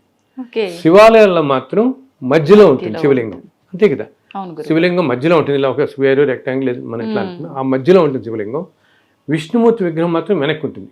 వేరే ఇక్కడ విగ్రహం మధ్యలో ఉంటుంది, వెనకాల ఉండదు. ఓకే. అలాగే ఈ స్వామివారి చేతులకి విగ్రహంలోనే నాగాభరణాలు ఉంటాయి, అంటే నాగపాము ఇట్లా చుట్టుకుని ఉంటుంది అనమాట. ఓకే. అండ్ 4 చేతులు ఉంటాయి. అండ్ శంఖ చక్రాలు అనేవి విగ్రహం లోపల యాక్చువల్గా స్వామితో వెలిసినవి కాదు. శంకర చక్రాలు తర్వాత రామానుజాచార్యుల టైంలో ప్రతిష్ఠింపబడతాయి అనమాట. ఓకే. ఇలా ఎన్నెన్నో విచిత్రాలు అక్కడ. అయితే ఇప్పటికీ కూడా ఏ అభిషేకాలు ఏ సమయాల్లోనూ కూడా శంఖ చక్రాలు కనపరు, వాళ్ళు ముట్టుకోరు. ఆభరణాలన్నీ సడలింపు చేయటం అంటాం, చేసినా కూడా. సో అక్కడున్న మూర్తి ఏంటంటే అసలు చాలా కాలం శక్తి రూపంలో కొంతకాలం కొలిచారు, కొంతకాలం శివుడని కొలిచిన వాళ్ళు ఉన్నారు, కొంతకాలం ఏమో సుబ్రహ్మణ్య స్వామి అని చెప్పి కొలిసి, ఎందుకు ఎన్ని రకరకాలుగా దానికి ఎవరి కారణాలు వాళ్ళు చెప్తారు. ఇందాక చెప్పాను శక్తి రూపం చుట్టూతా ఉంటాయని, సింహాలు ఉంటాయని. అలాగే పక్కన పుష్కరిణి ఉంటుంది, పుష్కరిణి స్నానం చేస్తారు మన వాళ్ళు. ఆ పుష్కరిణి పేరే స్వామి పుష్కరిణి అంటారు. సో స్వామి అంటే కుమారస్వామి కదా, అందుకని చెప్పి ఇది సుబ్రహ్మణ్య స్వామి ఇక్కడ ఉన్నవాడు అని కొంతకాలం సుబ్రహ్మణ్య స్వామి అని చెప్పి ఆరాధించేవాడు. కానీ ఏంటంటే మనవాళ్ళు అనేది స్వామి పుష్కరిణి అంటే, స్వామి అంటే రాజు అని అర్థం. పుష్కరులన్నిటికీ కూడా రాజు అయినటువంటి పుష్కరిణి అక్కడ ఉన్నది కాబట్టి దాన్ని స్వామి పుష్కరిణి అంటున్నారు అని చెప్పి అట్లా అంటారు. ఇలా అయితే ఇప్పటికీ కూడా తమిళనాడులో ఒక శక్తి వాళ్ళు ఉంటారు కొంతమంది, వాళ్ళు ఇప్పటికీ నాకు తెలిసి అప్పుడప్పుడు సుబ్రహ్మణ్యేశ్వరుడినే కొలుస్తుంటారు ఇప్పటికీ, ఆ స్వామిని ఎలా కొలిచేవాడినారు. సో ఇలా జరుగుతూ ఏమైందంటే కొంతకాలం క్రితం యాదవ్ రాజు పరిపాలిస్తున్న రోజుల్లో అసలు సరిగా ఓ రోజు శివుడిని పూజించడం, ఓ రోజు మహావిష్ణువుని పూజించడం, ఓ రోజు శక్తిని పూజించడం, ఇట్లా ఇది సరిగా ఉండేవి కాదు. ఒక్కో రోజు ఏ పూజా విధానం వీళ్ళకి సరిగా లేక ఒకసారి పూజ చేయకుండా ఇట్లా వస్తుంటే అప్పుడు ఆ రాజు ఏం చేశారంటే, అప్పుడు రామానుజాచార్యుల వారిని పిలిపిస్తే, సో రామానుజాచార్యుల వారు వచ్చి ఇక్కడ ఉన్నది విష్ణువే అని చెప్పి నిర్ధారిస్తారు. ఇంకా అప్పుడు నిర్ధారించి ఆయన ఈ పూజా విధానాలన్నీ ప్రవేశపెడతారనమాట. దానికి కూడా ఒక పెద్ద కథ ఉంది, ఏ విధంగా నిర్ధారించబడుతుంది అని ఇంకోసారి చెప్పుకుందాం అది. సో అప్పటి నుంచి ఇంకా అక్కడ ఉన్నది విష్ణువే అని కొలుస్తూ పెడుతున్నాం. కానీ ఈ ప్రపంచం మొత్తాన్ని నడిపించుస్తున్న శక్తి ఏదైతే ఉందో ఆ శక్తి అక్కడ ఉంది. అందుకనే అన్నమాచార్యుల వారు ఏమంటారు, ఎంత మాత్రమని ఎవ్వరు తెలిసినా అంత మాత్రమే నీవు అని చెప్పి తలచుదురు నిన్ను శక్తి అంటూ ఇలా అని ఒక్కొక్క రూపం అంటుంటే ఏ రకంగా వచ్చినా ఆ రూపంలో నువ్వు కనిపిస్తావు అని చెప్పి ఆయనే అంటారు దాంట్లో ఒక కీర్తనలో చెప్తారనమాట. సో అన్ని మూర్తులు కలిపి ఉన్నటువంటి స్వరూపం అక్కడ ఉన్నది. ఈ సృష్టి మొత్తానికి మూల కారణమైన స్వరూపం అన్నమాట. అన్నిట్లో ఎప్పుడుదో కూడా ఎవరికి తెలియదు, ఎన్ని కోట్ల సంవత్సరాల క్రితమో వెలిసిన మూర్తి. అండ్ చాలా కాలం ఒక ఆలయం అనేది లేకుండా ఆయన అలా ఎండకి వానికి తెరుస్తూ అలా ఉన్నాడు. ఆ తర్వాత రాజులు అది రావడంతో తర్వాత నెమ్మదిగా ఆలయ నిర్మాణం వస్తూ వచ్చింది.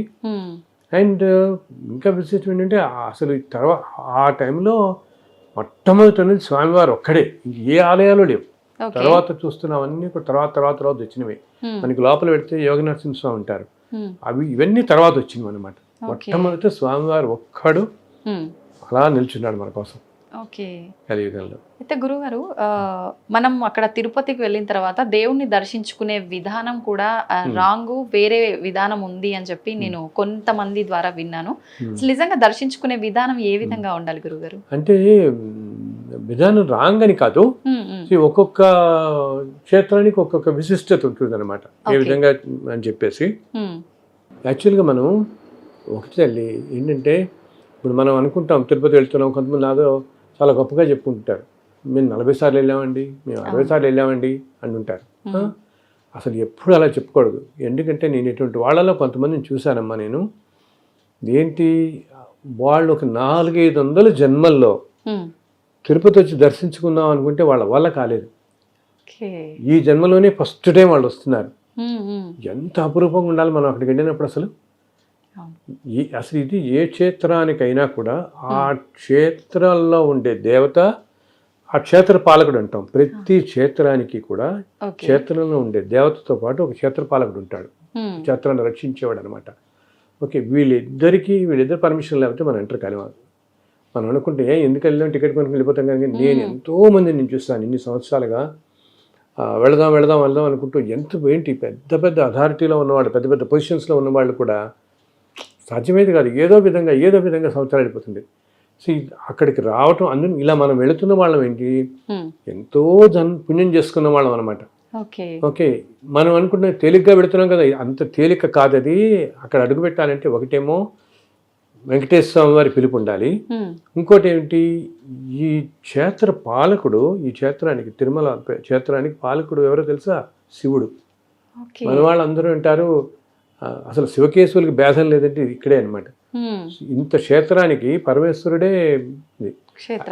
క్షేత్రపాలకుడు శివుడు దీనికి. సో వాళ్ళిద్దరు పర్మిషన్ కనుక మనకి లేకపోతే మనం అడుగు పెట్టలేం ఆ క్షేత్రంలోకి. సో అటువంటి క్షేత్రానికి మనం ఎప్పుడైతే వెళుతున్నామో దర్శనానికి, ఇంత అదృష్టంగా భావించి అక్కడ అట్లీస్ట్ ఆ కొండ మీద ఉన్నంత కాలమైనా మనం వేరే ఆలోచనలు రానియకుండా, ఇప్పుడు అక్కడికి వెళ్ళిన తర్వాత ఏదో పాలిటిక్స్ గురించి మాట్లాడతారు, ఈ వ్యవహారిక విషయాలు ఇవన్నీ నీకు ఉండే అక్కడ ఒక్కరోజు అంటే, మనం బతికే 60-70 సంవత్సరాల్లో ఒక్కరోజు అనేది ఎంత తక్కువ టైం తల్లి. ఆ టైంలో నా స్వామి దర్శనం అంతే. అండ్ ఆ కొండ ఏంటి సామాన్యమైంది కాదు. ఇన్ని సంవత్సరాలుగా ఎంతోమంది దేవతలు, ఎంతోమంది మహర్షులు నడిచిన ప్రదేశం. మనం అలిపిరి నుంచి నడిచెక్కుతాము, ఆరిపోని కొండ మీద ఎక్కేసి, మామూలుగా బస్సులో వెళ్ళినా కొండ మీద ఎక్కామని కొండ మీద తిరుగుతుంటాం కదా, తిరుగుతుంటే తిరిగిన ప్రదేశం నేల భూమి అదే, ఇన్ని కోట్ల సంవత్సరాలు అవని భూమి అదే కదా. సో ఆ భూమికి ఉండే పవర్ అలా ఉంటుంది. ఏంటి, దేవతలు నడిచింది, ఒక అన్నమయ్య తెలుసు కదా మనకి, అన్నమయ్య నడిచింది, వీళ్ళందరూ మహాపురుషులు అంతా వెళ్ళి నడిచిన ప్రదేశం అది. సో ఆ ప్రదేశానికే చాలా పవర్ ఉంటుంది. సో ఇంత పవర్ ఉన్న ప్రదేశంలో మనం అందుకనే చూడండి, మామూలుగా ఎంతో బద్ధకం చేసేవాళ్ళు కూడా అనుకోకుండా నడిచెక్కేస్తారు వాళ్ళు పలుకుని. అండ్ పైన ఎక్కిన తర్వాత కూడా మనకి అన్ని గంటల క్యూలియన్లో ఉన్న మనకి అసలు తెలియదు. బికాస్ ఆ ప్రదేశానికి ఉండే శక్తి అంత శక్తి అనమాట, అంత పవర్ ఉంటుంది. సో అటువంటి క్షేత్రంలో మనం ఉన్నప్పుడు నుంచి ఎప్పుడూ భగవంతుడి దగ్గరికి వచ్చామో అదే ఆలోచనలోనే పెట్టుకోవాలి, వేరే ఆలోచనలు పెట్టుకోకుండా. అండ్ తిరుమలలో ఏంటంటే ఒక సాంప్రదాయం వస్తుంది, ఏమిటంటే మొట్టమొదట స్వామి పుష్కరిణిలో స్నానం చేయాలి. పుష్కరిణిలో స్నానం చేసి వరాహస్వామిని దర్శించుకొని, ఎదురుకుండా వరాహస్వామి ఆలయం ఉంటుంది, వరాహస్వామిని దర్శించిన తర్వాత స్వామివారిని దర్శించుకోవాలి. ఇది యాక్చువల్ సాంప్రదాయం అనమాట. ఈ 3 ఇలా చేయాలి. ఇలా చేస్తే ఆ యాత్ర మనకి అక్కడితో సఫలీకృతం అయినట్టు. అలాగే కొండ మీద ఎంత పవర్ఫుల్, ఇప్పుడు నీకు అంతగా పుష్కరిణిలో స్నానం చేసేంత టైము ఓపిక లేదని కనీసం వెళ్ళి 4 నీళ్ళని చల్లుకోండి. ఎందుకంటే తల్లి ఆ పుష్కరిణిలో ప్రతి సంవత్సరం ఒకరోజు 3 తీర్థాలు, ఈ ప్రపంచంలో ఉన్న అన్ని తీర్థాలు, అన్ని నదులు, అన్ని సముద్రాలు అన్నీ కూడా ఒకరోజు వచ్చి ఆ పుష్కరంలో కలుస్తాయి మొత్తం అన్నమాట. ఎందుకు కలుస్తాయి తెలుసా? ఈ నదులు క్షేత్రాలు వీటిలన్నిటిలో ఎంతో మంది వాళ్ళ పాపాలు పోగొట్టుకోవడానికి వెళ్ళి స్నానాలు చేస్తారు కదా. సో ఈ పాపాలన్నిటి మలినం అయి ఉంటాయి నదుల్లో, వీటిల్లో. ఈ మలినం తొలగడం కోసం అవన్నీ వచ్చి ఒక రోజున దీంట్లో కలుస్తాయి ఒకరోజు. అక్కడితో మళ్ళీ ప్యూర్ అయిపోతాయి. అంటే ఇన్ని కోట్ల తీర్థాలన్నీ, నదులు, సముద్రం అన్నీ వచ్చి దాంట్లో కలుస్తున్నాయంటే, సముద్రాలు కానీ తీర్థాలు కానీ ఇంత పుణ్యప్రదమైనవన్నీ కలుస్తున్నాయి దాంట్లో. అంటే ఎంత పుణ్యప్రదం అసలు, ఎంత పవిత్రమైన పుష్కరిణి అన్నమాట. అందుకని పాతకాలంలో అందరూ పుష్కరిణిలో స్నానం చేసేవాళ్ళు. ఇప్పుడేంటి హడావిడి స్పీడ్ అయిపోయి వెళ్ళిపోతున్నారు. కనీసం మీకు ఏమాత్రం వీలున్నా పుష్కరిణిలో స్నానం చేసి చక్కగా అసలు సర్వ రోగాలను పోతాయి తల్లి. అంత పవిత్రమైన నీరు అనమాట. అంతేకాకుండా ఇంకోటి ఏంటంటే, వైకుంఠంలో విరజా నది అని ప్రవహిస్తూ ఉంటుంది. వైకుంఠంలో మాత్రమే, భూమి మీద ఉండదు. ఆ వైకుంఠంలో ఉండే విరజా నది ఇక్కడ తిరుమలలో స్వామివారి పాదాల కింద ప్రవహిస్తూ ఉంటుంది, అంతర్వాహిని లాగా కొండల్లో. అది ఒక కాలంలో ఎట్లా ఉండేదంటే, ఆ స్వామివారి పాదాల నుంచి ఇలాగ బయటికి వాటర్ వచ్చేది గుళ్ళు అంతా, స్ప్రింకిల్స్ లేదు పాదాలను బయటకు వచ్చేసేది వాటర్. అందుకని వాళ్ళ తర్వాత కాలంలో కొంచెం సీసం అది వేసి చేశారు, నీళ్ళు వచ్చేసేవి. సో కింద అంతర్వాహిని లాగా వైకుంఠంలో ఉండేది. ఆ విరజా నది ఇది కూడా ఈ పుష్కరంలో కలిసి ఉంటుంది. సో ఎంతో పుణ్యపదం. అందుకని కనీసం 4 నీళ్ళు చల్లుకున్న పుణ్యపదం. ఆ తర్వాత ఇంకా స్వామిని దర్శించుకునేటప్పుడు ప్రతి క్షణం మనం దర్శించుకుంటున్నప్పుడు ఆయనే తలుచుకుంటూ వెళ్ళండి, మీరు వెళ్ళేంత వరకు కూడా. బికాస్ ఆ చుట్టుపక్కల అంతా ఆయన ఉంటాడు. అట్లాగే మనకి సాధారణంగా చాలామంది వెళ్ళే వాళ్ళలో కోరికలతో వెళ్ళేవాళ్ళు ఉంటాం కదా, ఏదో కష్టంతో. ఆ కోరికలేవో మీరు ముందే చెప్పుకోండి మనసులో మీకు. ఎందుకంటే అక్కడికి వెళ్ళేటప్పటికి మనం ఆ భగవంతుడు ఎంత పవర్ఫుల్ అంటే తల్లి, ఒక పెద్ద ఆరాలాగా ఉంటుంది. అక్కడ ఒక వేరే డైమెన్షన్ ఉంటుంది అన్నమాట. మనం ఎప్పుడైతే ఇంకా మహాద్వారం దాటి ధ్వజస్తంభం దగ్గరికి వెళ్ళిపోతామో ఆ వలయంలోకి వెళ్తాం, ఆ డైమెన్షన్లోకి. అక్కడికి వెళ్ళగానే మనకి అసలు థాట్లెస్ అయిపోతాం. మనకి ఏ కోరికలు ఏమి, అసలు మెస్మరైజ్ అయిపోతాం అనమాట పూర్తిగా. మనకు కూడా డైమెన్షన్లోకి వెళ్తాం కదా, ఏం తెలియదు. అందుకు మీరు అసలు చెప్పాలంటే మనకేం కావాలో ఆయన తెలియదా? తెలుసు, అన్నీ ఆయన తెలుసు. సో మన తృప్తి కోసం మనం తెలుసుకోవటం. ఇంకొకటి పైన ఎప్పుడు కూడా ఎంతోమంది దేవతలు నిత్యం రకరకాల రూపాల్లో తిరుగుతుంటారు అక్కడ. నిజమైన నిజంగా.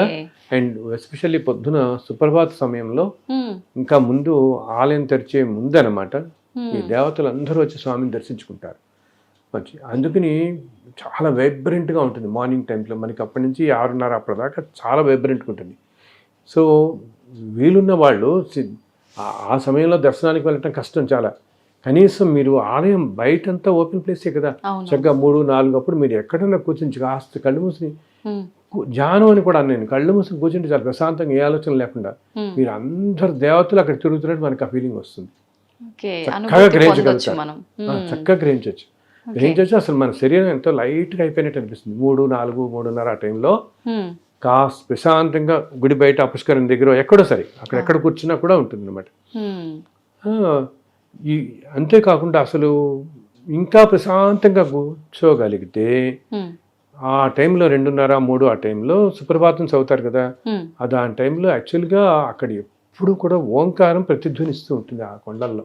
నిత్యం ఓం అని మనకి తెలియదు అసలు, అది మామూలుగా వినపడదు అనమాట. మనం కనుక కొంచెం ధ్యానంలో వెళితే, ధ్యానం అంటే మన వాళ్ళందరూ ఏదో కంగారు పెడిపోతారు. ధ్యానం అంటే దానికి ఏదో ప్రాక్టీస్ చేయాలి, 2 గంటలు ముక్కు మూసుకు కూర్చోవాలి, అందరు ఏం అక్కలేదు.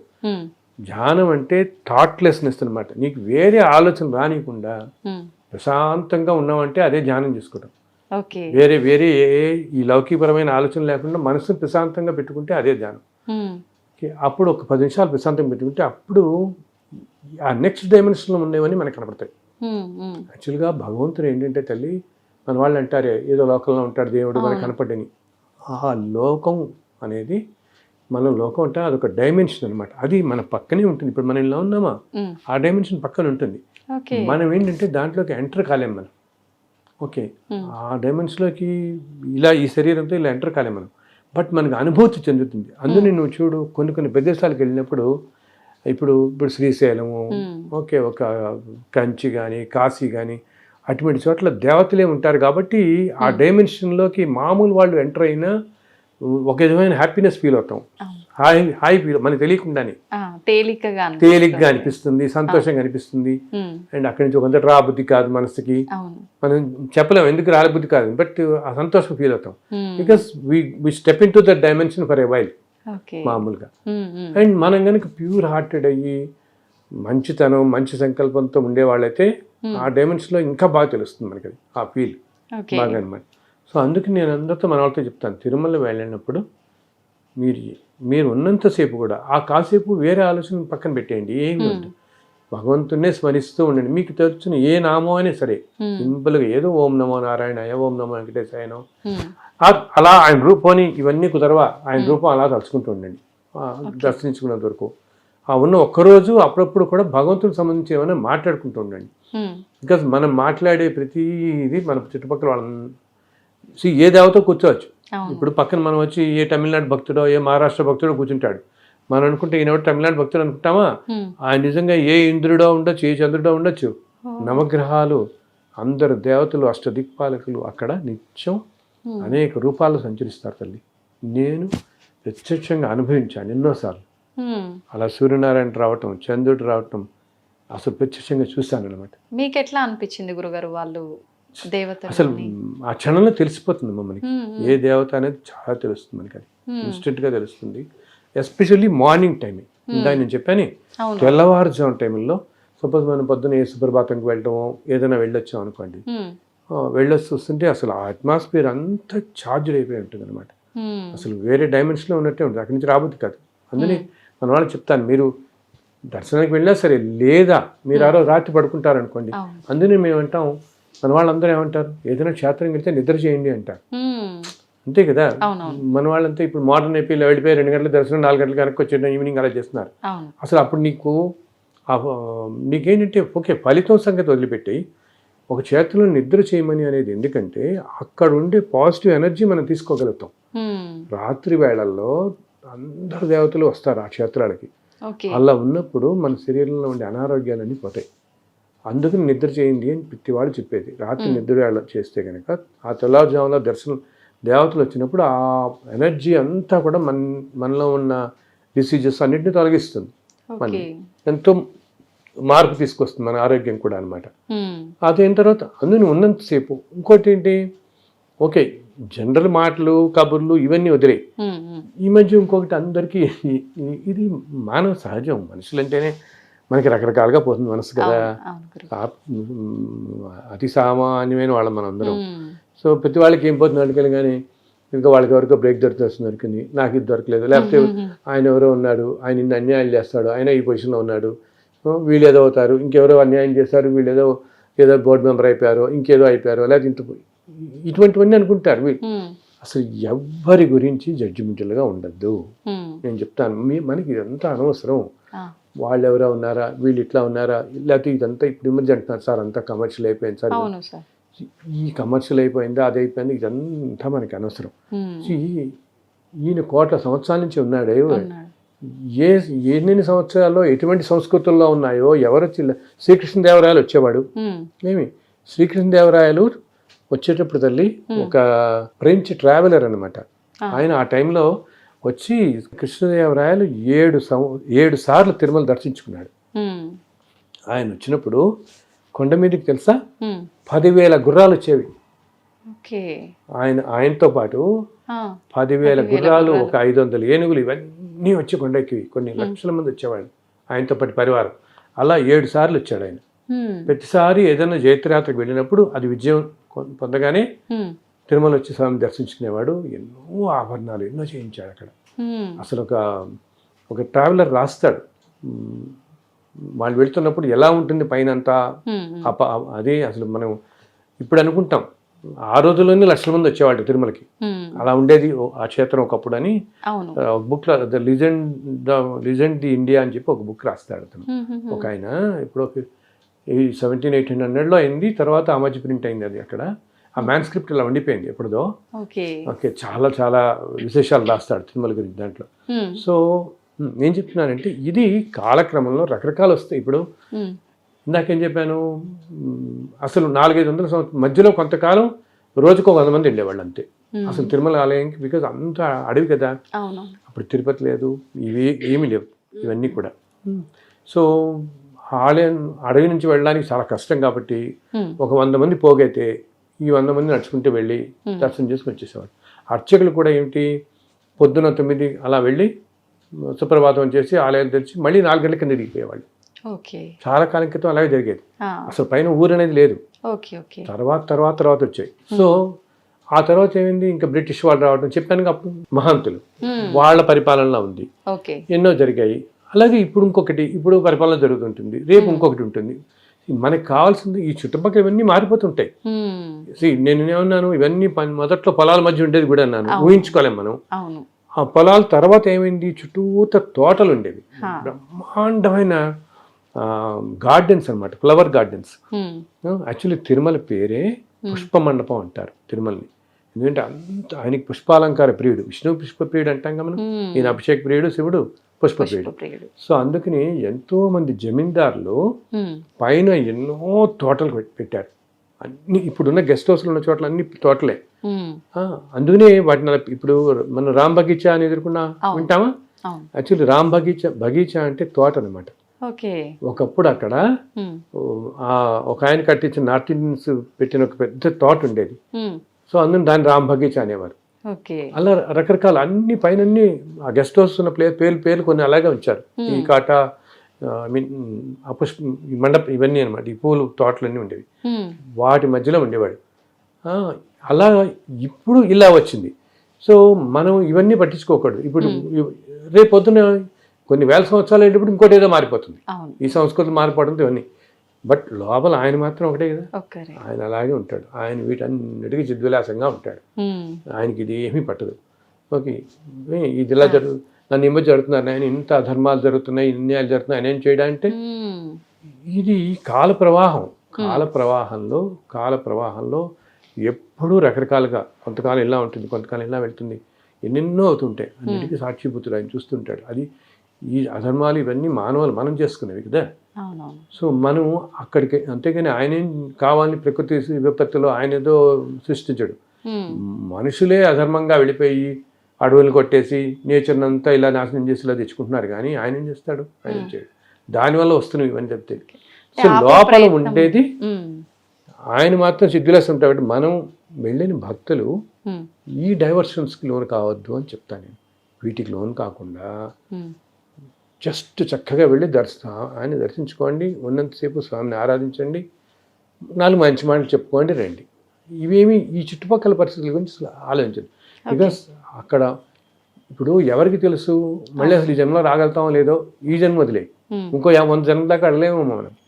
ఇప్పుడు వచ్చే జన్మలో మనం ఇప్పుడు ఈ జన్మలో పుట్టాం, వచ్చే జన్మలో ఏ పాకిస్తాన్లోనూ పుట్టచ్చు, ఏ ఫ్రెంచ్లోనూ పుట్టచ్చు, ఏ ఫ్రెంచ్ దంపతులు, ఏ అమెరికన్స్ పుట్టచ్చు, ఏ రష్యాలో పుట్టచ్చు, ఇవన్నీ కాకుండా ఏదో అమెజాన్ ఫారెస్ట్లో ఎక్కడ పుట్టచ్చు, ఏ జాతిలో అసలు వైల్డ్ లైఫ్లోకి వెళ్ళిపోతామో, ఎక్కడికి వెళ్తామో,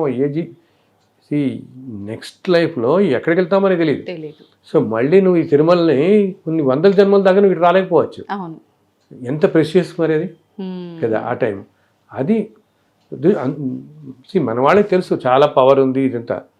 ఇది కూడా ఉంటే ఇంకా బాగా గ్రహించగలుగుతారు, ఆ శక్తిని ఇంకా బాగా గ్రహించగలుగుతారు. అట్లాగే కొండ మీద ఉన్నప్పుడు సూర్య నమస్కారం పెట్టుకోవడం అంటే చాలా మంచిది. సూర్యుడికి ఒక్కసారి వీలుంటే సూర్యుడు ఉన్న సేపు తిరిగి ఒక్క నమస్కారం. ఎందుకంటే సూర్యనారాయణ అంటే స్వామివారే కదా, సూర్యనారాయణమూర్తి. సో తిరుమల కొండ మీద సూర్యుని కనుక ఆరాధిస్తే ఎటువంటి అనారోగ్యాలైనా తొలగిపోతాయి అన్నమాట. ఎందుకంటే రథసప్తమి చాలా బాగా చేస్తారు అక్కడ. ప్రతి సంవత్సరం రథసప్తమి రోజున ఉదయం నుంచి మామూలు బ్రహ్మోత్సవాల రోజు వాహనాల సేవలు ఉంటాయి కదా, అలా ఆ రోజు పొద్దు నుంచి ఉదయం దాకా అన్ని వాహనాలు మళ్ళీ పెడతాయి. ఒకే రోజు అన్ని వాహనాలు చూడొచ్చు మనం. రథసప్తమి రోజు కొండ మీద ఉంటే పొద్దున 6 గంటలకి సూర్యప్రభ వాహనంతో స్టార్ట్ చేసి సాయంత్రం దాకా అన్ని 7 వాహనాలు మనం చూడగలుగుతాం. ఓకే. బ్రహ్మోత్సవాలు చేసే వాహనాలు. ఎందుకంటే సూర్యనారాయణుడు ప్రత్యక్ష దైవం కదా. సో కొండ మీద ఉన్నప్పుడు మన వాళ్ళందరికీ నేను చెప్పేది ఏంటంటే ఒక్కసారి సూర్యుడికి నమస్కారం పెట్టుకోండి. అది చాలా మనకి అనారోగ్యాల నుంచి బయటపడేస్తుంది. ఇంత మహత్యం ఎందుకు గురువుగారు? అంటే వెంకటేశ్వర స్వామికి కానీ ఆ స్థలానికి కానీ అక్కడ ఇందాక చెప్పాను చూడు, ఈ సృష్టి మొత్తానికి కారణభూతమైనటువంటి పరబ్రహ్మ స్వరూపమే ఉంది అక్కడ. అండ్ ఆయన ఇప్పుడు మామూలుగా ఆలయాలు ఏంటి, కొన్ని స్వయం వ్యక్తం అంటాం, అంటే భగవంతుడే వెలియటం. కొన్ని ఆలయాలు ఏంటంటే మహర్షుల చేత ప్రతిష్ఠింపబడేవి, కొన్ని ఏమో సిద్ధుల చేత యోగుల చేత ప్రతిష్ఠింపబడేవి. ఇప్పుడు మనం అంటుంటాం చూడు, ఇది అగస్త్యుడు ప్రతిష్ఠించాడు, ఇది భరద్వాజ్ ప్రతిష్ఠించాడు అని చెప్పుకుంటుంటాం ఏదైనా గుళ్ళకి వెళ్తే ఊళ్ళల్లో మనం కొన్ని చోట్ల. అలాగా కొన్ని సిద్ధులు యోగులు, కొన్ని ఆ స్వామీజీ ప్రతిష్ఠించారు, ఈ స్వామి ఇలా చెప్తుంటాం. కొన్ని ఈ మిగతావి మానవ ప్రతిష్టాలు, అంటే మానవులు మనం కట్టించేవి, వీళ్ళు చేసేవి. సో వీటిలన్నిటికంటే సుప్రీం ఏంటి, స్వయం వ్యక్తం, అంటే భగవంతుడే స్వయంగా మనం కోటం వేలవటం అనమాట. సో ఇలా తిరుమలలో ఉన్నది అలా సాక్షాత్తు ఆయనతో ఆయన వెలిసింది. ఆయనే మనని కలియుగంలో ఈ కష్టాల నుంచి కాపాడడం కోసం ఆయన తీసుకున్న ఇదనమాట. అందుకని అంత పవర్ఫుల్ ప్లేస్ అది. సాక్షాత్తు భగవంతుడే వైకుంఠం నుంచి వచ్చి నిలబడిన ప్రదేశం కాబట్టి. ఇంకొకటి ఏమిటి, అలాగే ఈ వెంకటాద్రి అని మనం కొండ ఎక్కుతున్నాం కదా, ఈ వెంకటాద్రి అంతా కూడా శేషాచలం కూడా అంటాం. అది యాక్చువల్లీ అంతా ఆదిశేషుడే. ఆదిశేషుడే ఆ పర్వత రూపంలో అలా ఉంటాడు మొత్తం. ఎందుకంటే పైన స్వామివారు ఉన్నారు కాబట్టి పర్వత రూపంలో ఉంటాడు.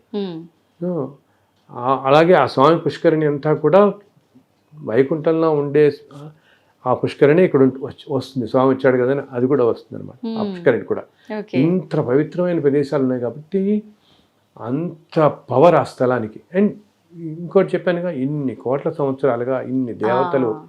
అంతేకాదు, అసలు మనం అనుకుంటాం రాములు వారు కూడా సాక్షాత్తు వెళుతూ రామచంద్ర వాళ్ళు కూడా వస్తారు ఇక్కడికి, తిరుమల కొండకు వస్తారు. ఇలా ఎందరో దేవతలు అన్నమాట వచ్చిన ప్రదేశం కాబట్టి ఇన్ని కోట్ల సంవత్సరాలుగా. ఇంకోటి ఏంటి, నిత్యం ఇన్ని వేల సంవత్సరాలుగా ఎన్ని ఆరాధనలు అవుతున్నాయి అక్కడ, ఉదయం నుంచి రాత్రి దాకా అవుతున్నాయి. అండ్ సంవత్సరం పొడుగునా ఒక 300-400 రకరకాల ఉత్సవాలు జరుగుతూనే ఉంటాయి. నిత్యోత్సవ అంటారు వాడు, వారోత్సవ, పక్షోత్సవ, మాసోత్సవ అని చెప్తారు, సంవత్సరోత్సవం అని అన్ని రకాల ఉత్సవాలు అవుతుంటాయి. 400 ఉత్సవాలు ఎన్నో ఉంటారు వాళ్ళు. ఇన్ని ఉత్సవాలు జరుగుతూ ప్రతిరోజు శ్రీసూక్తం, పురుషోక్తం అన్ని విధాలుగా పూజింపబడుతుంటే ఆ క్షేత్రానికి ఎంత పవర్ ఉంటుంది, వైబ్రేషన్. అండ్ సాక్షాత్తు భగవంతుడే ఉన్నది అక్కడ ఉన్నది. సో దానివల్ల అంత శక్తి ఉంటుంది అనమాట అక్కడ. అందుకనే మనకి అక్కడి నుంచి రాబుద్ది కాదు. ఎందుకంటే మనం ఇప్పుడు మనందరికీ తండ్రి ఎవరు, శ్రీమన్నారాయణుడు. అంతేగా భగవంతుడు ఆయన నుంచే ఈ మానవకట అంతా కదా పుట్టింది. సో మనకి ఆయన మీద మరి అంత సుప్రీం పవర్ మీద మనకి ఎప్పుడు ప్రేమ ఉంటుంది కదా. మన తండ్రి యజమాని అన్నీ ఆయనే కదా. అందులో అడిగితే రాబుద్ది కాదు కాసేపు దర్శనానికైనా.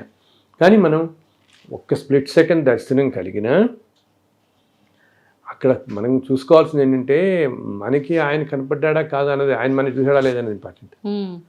ఆ సెకండ్లో ఆయన మనని చూస్తున్నాడా. ఇంకొకటి, ఆయన ఆలయంలోనే కాదు, ఆలయం బయట అంతా తిరుగుతూనే ఉంటాడు చక్కగా రోజు. భక్తులు ఆయనకి ఎంతో సంతోషం అంట. ఏంటి, భక్తులు అందరూ రకరకాల కథలు చెప్పుకుంటూ వాళ్ళ ఎక్స్పీరియన్స్ చెప్పుకుంటుంటారు కదా. కాటేజీల్లో కూర్చుని నాకు ఎంతో గొప్పగా దర్శనం అయింది, నేను ఇలా అనుకోగానే నాకు తీరింది, నేను అందుకనే వచ్చాను, లేకపోతే నేను యూఎస్ నుంచి వచ్చాను, ఇలా వచ్చాను, ఇలా ఎంతోమంది నాకు తెలిసిన ఎంతోమంది భక్తులు. కొంతమంది అయితే ఎంత సింగపూర్లో నాకు తెలిసిన ఒక భక్తుడు ఉన్నాడు, చాలా స్వామివారికి ఎంతో గొప్ప భక్తుడు. ఆయన ప్రతి నెల సింగపూర్ నుంచి వచ్చి స్వామిని దర్శించుకుని వెళ్తాడు. వినోద్ అని చెప్పి చాలా భక్తుడు అనమాట. అది ఎంత పవిత్రమైన ప్రదేశం, ఎంత పవర్ఫుల్ ప్రదేశం కాకపోతే అలా లాగేస్తుంది మనిషిని. ఎంత అచంచలమైన భక్తితో వచ్చేవాళ్ళు ఎలా ఉంటారు అక్కడికి. సో ఎంతో ఆతృతో అలా వచ్చే భక్తుల కోసం ఆయన ఎదురు చూస్తుంటాడు. వాళ్ళు అంటుంటారు ఆ స్వామివారు అసలు ఆయన, మనం ఇందాక నేను చెప్పాను శిలగా మనల్ని భ్రమింపజేస్తున్నాడు అంట. ఉమ్, అంటే మనందరినీ అలా మాయలో పడేస్తున్నాడు, శిలలా కనపడుతున్నాడు, కానీ నిజంగా భగవంతుడే అక్కడ సాక్షాత్తు ఉంచున్నాడు. ఉమ్, ఒక్కోసారి మనం, నేను ఈ మధ్య మన లాస్ట్ టైం వెళ్ళినప్పుడు ఉమ్, 2 సార్లు వెళ్ళాను ఆ రోజు దర్శనానికి. పొద్దున వెళ్తున్నప్పుడేమో ఇలా మామూలుగా చూస్తున్నట్టు కనపడింది, ఉమ్. తర్వాత నేను వెళ్తున్నప్పుడేమో ఇలాంటి చిరునవ్వు అవుతూ కనపడ్డారు. అంటే మీకు విగ్రహ రూపం కనిపించదా గురుగారు? ఇంకా విగ్రహ రూపంలోనే నీకు అది తెలుస్తుంది వెంటనే. తెలుస్తుంది. ఓకే. ఆ, ఒక్కసారి చిరునవ్వు అవుతున్నట్టుగా ఆయన ఒళ్ళు చదిరిస్తుంది మనకి తలుచుకుంటేనే, చెప్తుంటేనే. ఇది చాలా మంది చెప్తారు, అక్కడ ఉన్న అర్చకులు చెప్తారు, అర్చకులు నిత్యం ఉంటారు కదా, అవునవును. వాళ్ళు చెప్తుంటారు స్వామి మొహంలో మాకు ఎంతో ఆనందం కళ కనపడుతుంటుంది. ఉమ్, అంటే ఎవరు మహాభక్తులు ఎవరో వస్తున్నాడు ఈరోజు, ఓకే. స్వామి కూడా చాలా హ్యాపీ సంతోషపడుతుంటారు, ఫీల్ అవుతున్నాడు స్వామి. చాలా సంతోషపడుతున్నారు వాడు అని చెప్పేసి అట్లా అని. ఉమ్, అందుకని పైన కొండ మీద ఆయన ఎప్పుడు మన మధ్య తిరుగుతూ ఉంటాడు రకరకాల రూపాల్లో. ఉమ్, ఏదో మనం చూడు, ఒక్కోసారి మనం ఏదైనా మాట్లాడుకుంటున్నప్పుడు ఎవరో ఏది పని లేనట్టుగా వచ్చి మన పక్కన కాసేపు కూర్చుని అలా వెళ్ళిపోతారు. ఉమ్, ఓకే, మనం అలాగే ఏదో ఏ టీ కాఫీ తాగడానికి ఏదో చెట్టు కిందకి వెళ్ళి తాగుతుంటామా, అవునవును. ఎవరో వచ్చి మనం ఏదో మన ఫ్రెండ్స్తో చెప్పుకుంటుంటాం, ఇందాక దర్శనం అయింది, అయితే రేపు పొద్దున్న దర్శనం ఉంది, నేను 4 ఏళ్ల క్రితం ఇలా వచ్చాను, నాకు ఇంత అద్భుతం, ఇవన్నీ జరుగుతుంటే ఇటువంటివన్నీ ఎవరో ఒక కాళ్ళు వచ్చి ఆయన కూడా టీ తాగి వెళ్ళిపోతుంటాడు, ఉమ్, మనతో మాట్లాడి ఏదో చిరునవ్వునే వెళ్ళిపోతాడు. అతనేంటి సాక్షాత్తు స్వామివారే, ఓకే. ఆయనకి చాలా ఇష్టం అన్నమాట భగవంతుడి గురించి చెప్పుకుంటున్నా లీలలు వింటుంటే. ఉమ్, ఉమ్, ఏంటి వీళ్ళందరూ అంత మార్గంలో ఉన్నారు కదా, మరి అంత భక్తి మార్గంలో ఇలా ఉన్నారు మైమరిచి. ఉమ్, ఎవరైతే అంత ప్యూర్ హార్ట్స్తో ఉంటారో, మనస్సుతో, ఉమ్, వాళ్ళ దగ్గర ఆయన అంటాడు కదా, నా లీలలు కానీ నా ఇది కానీ ఎక్కడ ఉంటాయో నేను అక్కడ ఉంటారు, కూర్చుని ఉంటాడు, అక్కడే టెస్ట్ వచ్చి కూర్చుంటాడు. ఉమ్, గాత్రం ఎవరైతే పాడుతుంటారో కీర్తనలు ఇవన్నీ, అలాగే ఆయన విశేషాలు చెప్పుకున్నప్పుడు కూడా కూర్చుంటాడు. ఉమ్, అందుకని ఆ ప్లేస్ అంత పవర్ఫుల్ అయింది. ఎందుకు ఇందాక అన్నావే, అవును గురుగారు. ఇంత శక్తివంతమయ్యి ఉమ్, మనకి వెళ్ళటానికి ఇంత కష్టమైన, ఉమ్, వెళ్ళిన తర్వాత ఒక్క స్ప్లిట్ సెకండే దర్శనం మనకు వచ్చేది, అవును అవును. కానీ మళ్ళీ లాగేస్తుంటుంది కదా మని, ఉమ్, మళ్ళీ వెళ్ళాలి, మళ్ళీ వచ్చినప్పటి నుంచి మళ్ళీ ఎప్పుడు వెళదామా. అండ్ ఇంకొకటి, మన సంకల్పం గట్టిగా ఉంటే తల్లి ఆయన ఏదో ఏర్పాటు చేసేస్తాడు. ఉమ్, నేను చాలాసార్లు చూస్తున్నాను, వెళ్ళాలి ఇలా అనుకున్న వాళ్ళకి గబుక్కుని ఆ పక్కింటి వాళ్ళు రమ్మటం, ఎవరో తెలిసి వాళ్ళు రమ్మటం, ఉమ్, నేను కూడా తీసుకెళ్తాం 10 మాతో పాటు, గబుక్కుని అది జరిగిపోతుంది.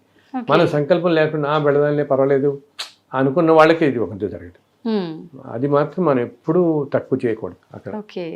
బికాస్ ప్రతి అక్షరం నిజమనే, ప్రతి మనం మాట్లాడే ప్రతి మాట చక్కగా వింటూనే ఉంటాడు, వింటున్నాడు. అన్నీ వింటుంటారు ఓకే. చక్కగా అని చెప్పని ఇందాక సర్వవ్యాప్తి నారాయణుడు అని అంటారు, మొత్తం వ్యాపించి ఉన్నవాడు వ్యాపించి ఉన్నాడు. ఉన్నవాడు.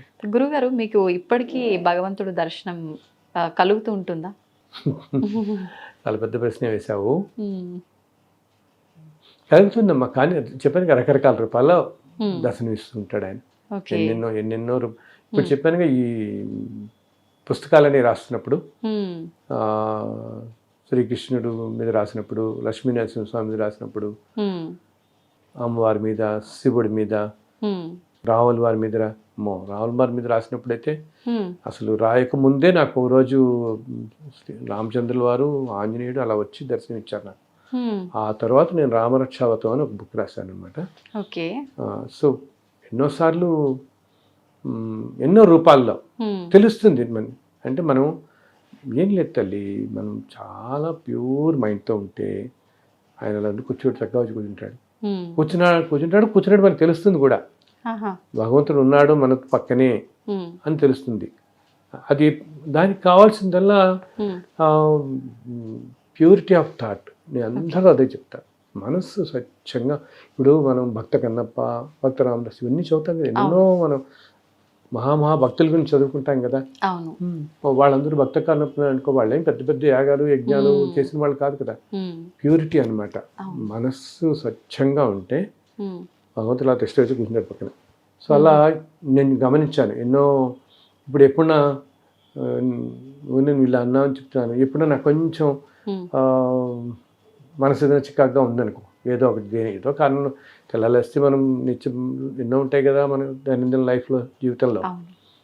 వెంటనే నాకు గబుక్కుని ఏదో ఒక ఫోన్ వస్తుంది, ఉమ్, మేము ఏదో తిరుమల నుంచి మాట్లాడుతున్నాం అండి, మీ పుస్తకం ఇందాక ఇక్కడ నాకు దొరికిందండి, ఇలా జరిగిందండి, ఏదో ఒకటి ఆయన క్షణంలో చూపిస్తాడు. ఉమ్, ఎందుకంటే మన మనసులోనే గ్రహిస్తారు కదా, అవును. వెంటనే నాకు మన మూడు మార్చేస్తాను. ఉమ్, ఆరు ఒక్కోసారి గబుక్కుని అన్ఎక్స్పెక్టెడ్గా ఎవరో ఒకళ్ళు వచ్చి తలుపు కొడతారు. ఉమ్, తలుపు కొట్టి ఈ కాసేపు కూర్చొని ఏవో అవి మాట్లాడతారు, ఇంకా మళ్ళీ జన్మలో నాకు కలవరు. హా, అప్పుడు నాకు తర్వాత నాకు అర్థమవుతుంది వచ్చినవాడు ఈ రూపంలో వచ్చాడు. ఉమ్, బికాస్ ఇప్పుడు కలియుగంలో ఏంటంటే ఇందాక చెప్పినట్టు నీకు భగవంతుడు మానవ రూపంలోనే దర్శనమిస్తాడు ఎక్కువగా. ఓకే. మానవ రూపంలోనే, సాధారణంగా మానవ రూపాల్లోనే దర్శనమిస్తాడు. ఉమ్, ఇంతకుముందు యుగాల్లో లాగా ఆ రూపంలో దర్శనం పెట్టడం చాలా తక్కువ. ఉమ్, నేను ఇవ్వను అని నేను అనను. ఓకే. మహాభక్తులకి వాడు కోరిన రూపంలో దర్శనమిస్తున్నాడు ఇప్పటికీ. ఉమ్, వాళ్ళు ఏ రూపంలో కోరుకుంటే ఆ రూపంలో దర్శనమిస్తున్నాడు ఇప్పటికీ కూడా. ఓకే. సాధారణంగా మామూలుగా ఏంటంటే మానవ రూపంలో ఎక్కువగా, అది కూడా క్షేత్రాలలో ఎక్కువ జరుగుతుంది. ఉహు, ఎక్కువ క్షేత్రాల్లో ఇప్పుడు మనం ఇందాక నేను ఒక భద్రాచలం వెళ్ళినా, ఒక కాశీ వెళ్ళినా, శ్రీరంగం వెళ్ళినా, అటువంటి చోట్ల మనం ఇంత ఆర్తిగా ఉంటే ఉమ్, ప్రతి వాళ్ళకి ఉంటుంది కదా, నాకు భగవద్గీత నన్ను అడిగేవాడలో వచ్చి అడిగే క్వశ్చన్స్లో చాలామంది అడిగే ఫస్ట్ క్వశ్చన్ ఇది, ఉమ్, మాకు భగవద్ దర్శనం ఎప్పుడు అవుతుందండి అంటుంటారు. హా, రెండో క్వశ్చన్ ఏమో మాకు మోక్షం ఎప్పుడు వస్తుంది అంటారు. ఉమ్, నేను భగవంతుడి దర్శనం నేను చెప్తాను ఇట్లాగే, ఆయన మీరు ఆర్తిగా చక్కగా ఉంటే తప్పకుండా ఆయన ఇస్తాడు, ఉమ్, తప్పకుండా కనపడుతుంది అని మీకు తెలుస్తుంది కూడా. ఇప్పుడు ఒకటి ఏంటి, ఉమ్, మనకి దర్శనం అవ్వటం ఒకటి, తెలవటం ఒకటి. ఇప్పుడు తెలియకుండా వెళ్తే మనకి ఆ తృప్తి ఉండదు కదా, మళ్ళీ ఉండదు, ఉండదు. ఉండదు కదా, అనుభూతి చెందాలి. అనుభూతి కూడా చెందాలి కదా. ఉమ్, సో అది కూడా జరుగుతుంది. అది ఓకే. కూడా మనం ఎప్పుడైతే అంత ఆర్తిగా ఉన్నామో దర్శనం ఇవ్వటమే కాకుండా ఉమ్, వచ్చింది పరమేశ్వరుడే వచ్చాడు ఈ రూపంలో అని మనకి తక్కువని అర్థమవుతుంది కూడా. కాసేపటికైనా ఆయన విడిపోయిన తర్వాత మనకి ఉమ్, తప్పకుండా అర్థమవుతుంది, ఇస్తాడు. ఓకే. మోక్షం అని అంటారా, ఈ మోక్షం రావాలంటే ఇందా చెప్పానే కొన్ని వందల జన్మల్లో వీటిలో అన్నిటికీ డిటాచ్డ్గా ఉంటూ ఉమ్, ధర్మంగా వెళ్ళిపోతుంటే అప్పుడు దగ్గర అవుతూ ఉంటాం మోక్షానికి. మనం చేసే పనులపైన ఆధారపడి అంతే ఉంటుంది కానీ అంతే. మనం అంతా కోరుకోవడం వల్ల రాదు. మనం చేసే పనులపైనే, ఉమ్, మన ఆలోచన మనం చేసే పనులపైన ఓకే. అందరు మంచి కోరుకుంటూ మంచితనం చూస్తూ దేనికి జడ్జిమెంటల్గా ఉండకూడదు. ఉమ్, వీడు ఇట్లా ఎందుకున్నాడు, వాడు ఎట్లా ఎందుకున్నాడు, వీడు నన్ను ఇలా ఎందుకు అనుకున్నాడు, ఇది ఇలా ఎందుకు జరిగింది, అవి ఎలా ఏమి ఎందుకు ఎలా జరుగుతున్నాయి అనేది మనకి కారణం దేనికి మనకి తెలియదు. ఈ కారణాలన్నీ కూడా ఏదో జన్మల నుంచి ఇన్ని జన్మల్లో వస్తుంటే ఏ జన్మలో వాళ్ళు ఏం చేసుకున్నారో మనం ఏం చేసుకున్నామో అవును, వీటన్నిటికీ కారణం ఏమిటనేది తెలియదు. అందుకని మనం ఎవరిని జడ్జ్ చేయకూడదు. ఉమ్, అసలు ఏం మనకి ఏదైనా కష్టం అని కలిగినా ఏమో మన జన్మ మనం ఏదో చేసుకున్నదని మనకు కష్టం కలిగింది అనుకోవటం, ఉమ్, నాయన ఇది తట్టుకునే శక్తి అంటాం వాడిని. అంతే. ఇందాక చెప్పాను కదా, నలుగురికి తోచినంతలో సహాయం చేయటం, హాయ్. అది కాపాడినట్టు ఏది కాపాడుతుంది అందరూ. ఉమ్, అది కూడా ఏంటి, నీకు ఏముండక్కర్లేదు. నీకు సపోజ్ ఏదో 5,000 జీతం వస్తున్నావు అంటారు నెలకి, పాపం అతి సామాన్యులు. అవును. వాళ్ళు ఏదో ఒక 50 రూపాయలు పాపం అలా వెళ్తున్నప్పుడు 20 రూపాయలు 30 రూపాయలు చేయండి వాళ్ళకి. ఉమ్, ఆర్తితో మనం చేస్తుంటే దాన్ని చక్కగా భగవంతుడే స్వీకరిస్తాడు. మనం అనుకుంటున్నాం ఎవరికో ఇస్తున్నాం అని, కానీ అది భగవంతుడికి వెళుతుంది చక్కగా ఆ దానం. ఆయన చక్కగా చేసి అంతేగాని అహంకారంతో చేయకూడదు. నాకు 100 కోట్లు ఉన్నాయి పర్లేదు నీకు 10 కోట్లు ఇస్తానని అనుకుంటే దానికి ఏ ఫలితం రాదు మనకి. అది అహంకారంతో చేయకూడదు. అహంకారంతో చేయకుండా నాయన అసలు మనకు తెలియకూడదు, సమర్పిస్తున్నట్టు కూడా మనం అనుకోకూడదు. మనం చేస్తున్నాం అని కూడా ఏ సమర్పించటే సమర్పించడం అందునంటారుగా ప్రతిదానం మన వాళ్ళు కృష్ణార్పణ వస్తూ అనుకోమంటారే అన్నిటికీ అట్లా. అప్పుడు చక్కగా చల్లగా చూస్తాడు ఆయన. చాలా చాలా సంతోషంగా ఉంది గురుగారు, మీ ద్వారా చాలా మంచి విషయాలు తెలుసుకున్నాము. అదే విధంగా వెంకటేశ్వర స్వామి లీలల గురించి, మీ అనుభవాల గురించి వింటుంటే మాకు కూడా పులకించిపోతుంది. నిజంగా చాలా సంతోషంగా ఉంది. చాలా చాలా చాలా సంతోషం తల్లి. నేను ఇందా చెప్పినట్టు నా పుస్తకాలన్నీ కూడా నా వెబ్సైట్లో డౌన్లోడ్ చేసుకోవచ్చు. మీరు సింపుల్గా ఎప్పుడైనా ప్రింట్ తీసుకోవచ్చు. లేకపోతే దాంట్లో నా మెయిల్ ఐడి ఉంటుంది, మెయిల్ పెట్టినా మేము పంపిస్తాం, తప్పకుండా పంపిస్తాం అన్నమాట. అందరూ చక్కగా మీరు అందరూ కూడా సంతోషంగా ఉండాలి. థ్యాంక్ యూ గురుగారు.